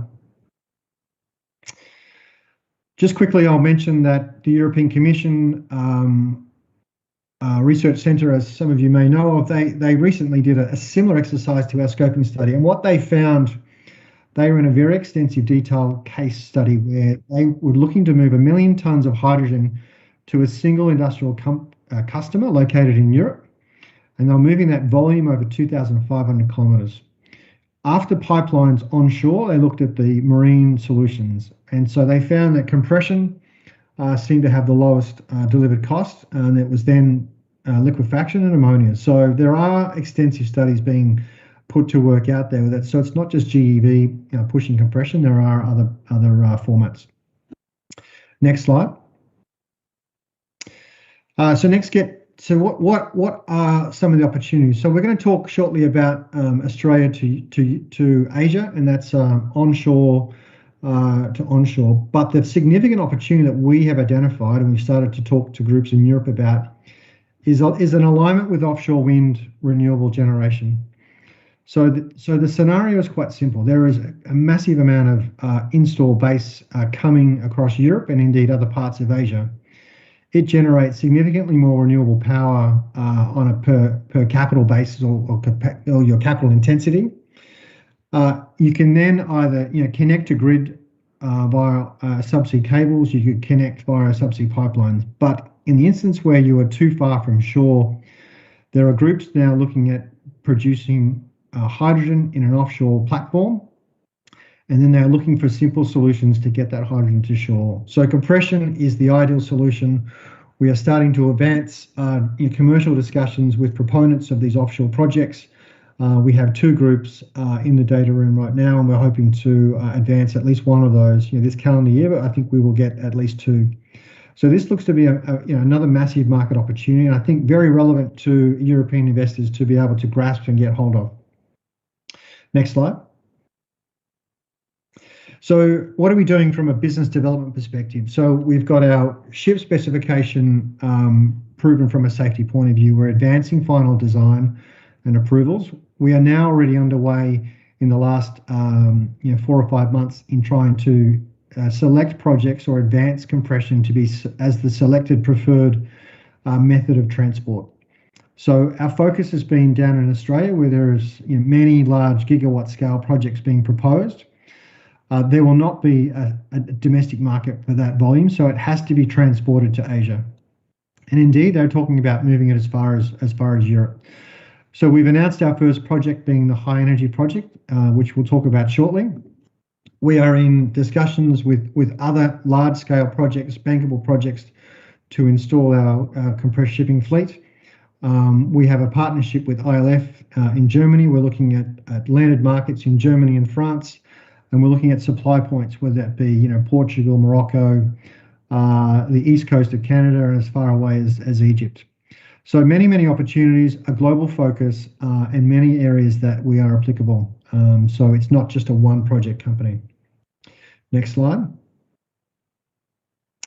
So let's talk about the one project that we have aligned with ourselves. So it's called the High Energy Project. It's proposing to develop 8 gigawatts of onshore renewable power in the combination of solar and wind. It is backed by the very large global renewable company called Total Eren, which is part of the Total Energies stable of companies. They propose to build, own and operate and fund an 8 gigawatt upstream power generation facility into the next area of hydrogen production. That will be in the format of 200,000 tons per annum. So they have selected GEV to undertake a feasibility study to demonstrate that we can be a competitive low-cost carrier of that green hydrogen to markets such as Singapore and as far as Korea and Japan. So very well suited as a package, a highly bankable counterparty, and a program where we're looking to deliver and be selected in the early part of next year, and a company that we think will be first to market out of Australia.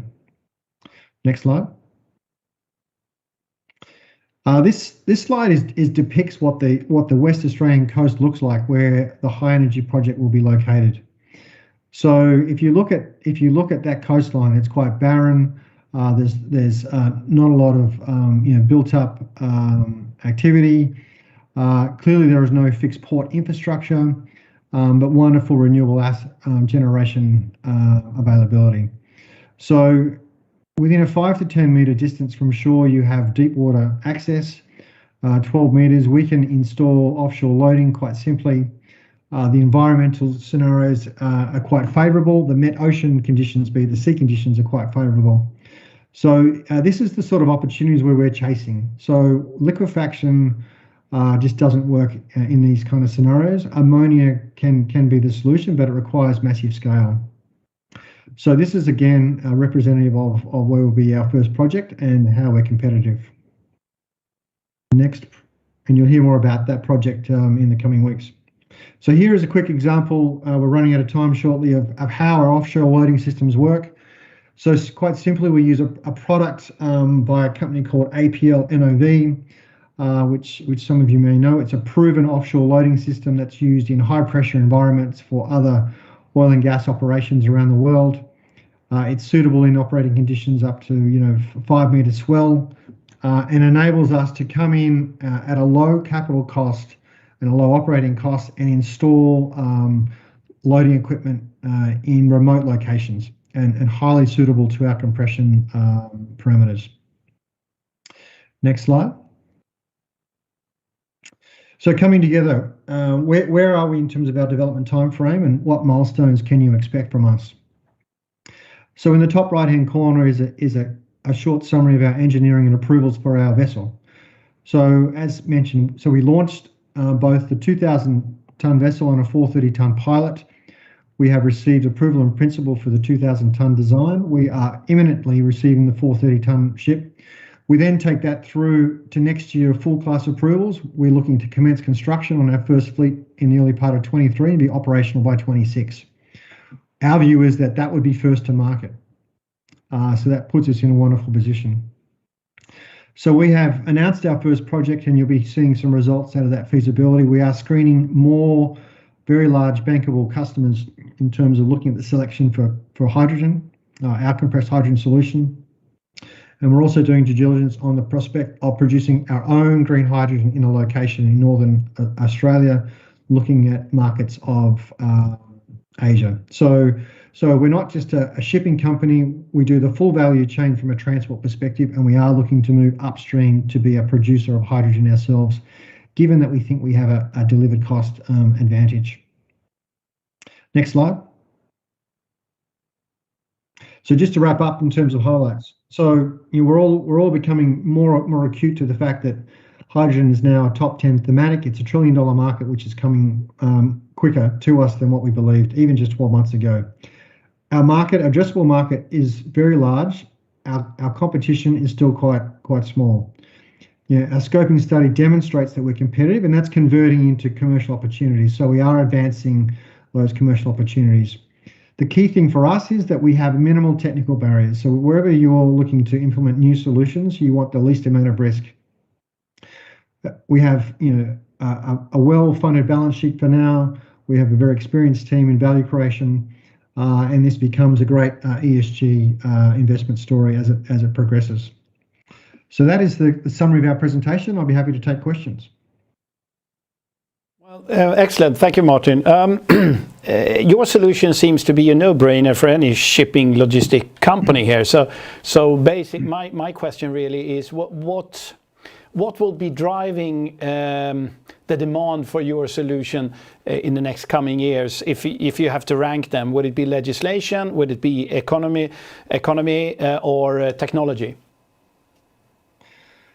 Well, I think we have the advantage of delivering technology, so I think that is one. We think that the market needs to demonstrate that it's willing to pay a price to get a seaborne market going, right? So we've seen that in many other industries. So whether it was LNG, 50 years ago, legislation support will still be required, and you'll still need to see incentives. But we are seeing more and more of that each month, each year within the last 24 months. So that push and drive from countries and governments and our corporates is coming quicker towards us.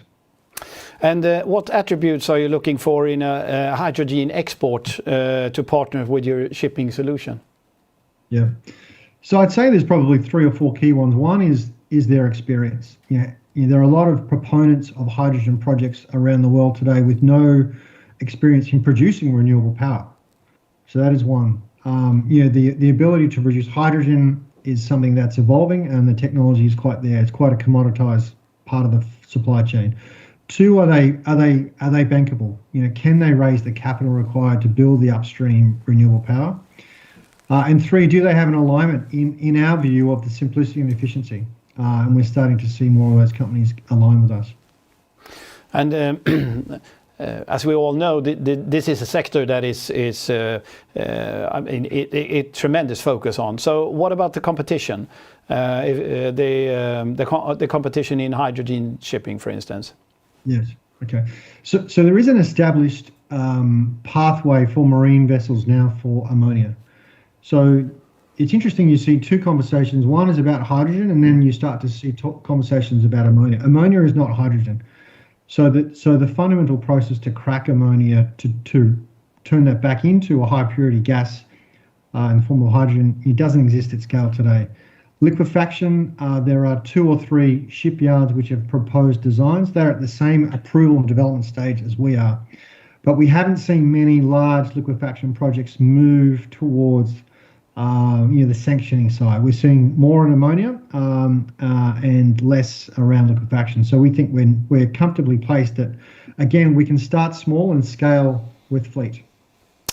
And if we're looking at the ship you were referring to, it's my understanding that the time frame here is depending on getting the approval of the technology. Technology for a layman here, like being seaworthy. Yes, that's right. Yeah.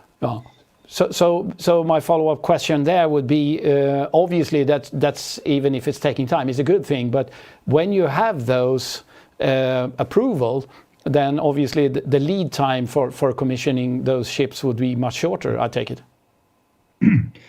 Yeah, so the way we vision that process is that we're targeting by the end of next year or early 23 we have construction approval. We are then aligned with a project that's looking to make an order of vessels, and we're ready to make that order in 23. So that's a 2 to 3 year build time frame to construct a fleet of those ships, which is nothing different to other large gas carriers. And remember, the upstream development of the asset being the renewable power and electrolysis still needs to be developed as well. So it's not like they're going to be sitting around waiting for us. I think we'll be waiting for those projects to be ready. So I think everything comes to a great alignment in around that 26. Most of the advanced projects we are talking to, they want to be exporting volumes around that 26, 27 timeframe. So we'll be ready for the market. And one final question here. If we look at the integrated business models, one of your earliest slides here in the presentation pack, do you need to be in control of all the steps, or could that be divested in any way?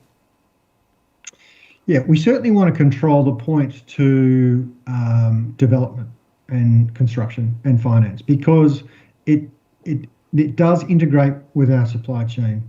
We also think that we have, IP, we bring expertise to the business. We think we can get better, economic returns for our investors and shareholders.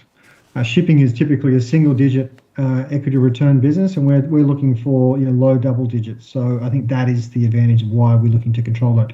Ultimately, once that's funded and constructed, you could sell that down to an infrastructure fund. You could sell down the ships to large shipping companies, and then just be the operator and the management company. So that's the flexibility, once it's constructed. And the final question here would be then, what would be the next milestone from you? Yeah, so obviously we've spoken about approval. So we're expecting the key approval in principle imminently from ABS for our pilot ship. We're going to be making some key updates on our high energy project. We are advancing the due diligence on a selection of our own hydrogen project, so becoming a fully integrated hydrogen company. And that changes the investment dynamic, I feel, from one being a shipping company to a pure hydrogen company. So I think that would be attractive. And we have some discussions with some large corporations about joining our program as corporate partners as well. So that looks exciting. And we will expect that in the coming 12 months, or is it? Yeah, definitely. I mean, all of that needs to come, from next month through to the next 2 quarters. I'd say you could expect to see a number of those things. Excellent. Thank you so much, Martin. Extremely interesting, and this is a white hot area, I would say. So wish you good luck, and we should definitely keep an eye on this company. And if there is any question that have risen from this presentation, obviously you have all the details in Investerarafton.se and also in this presentation. So with that, I thank you so much, and good luck. Yes, thank you again. Yeah, if anyone wants to reach out, please do. Excellent, thank you. Thank you. Ja, tack ska ni ha. Tack alla ni som har tittat och kommit in med frågor. Och som sagt, vad finns det mer frågor så kan ni ta dem direkt med bolaget eller till oss. På återseende. Tack ska ni ha.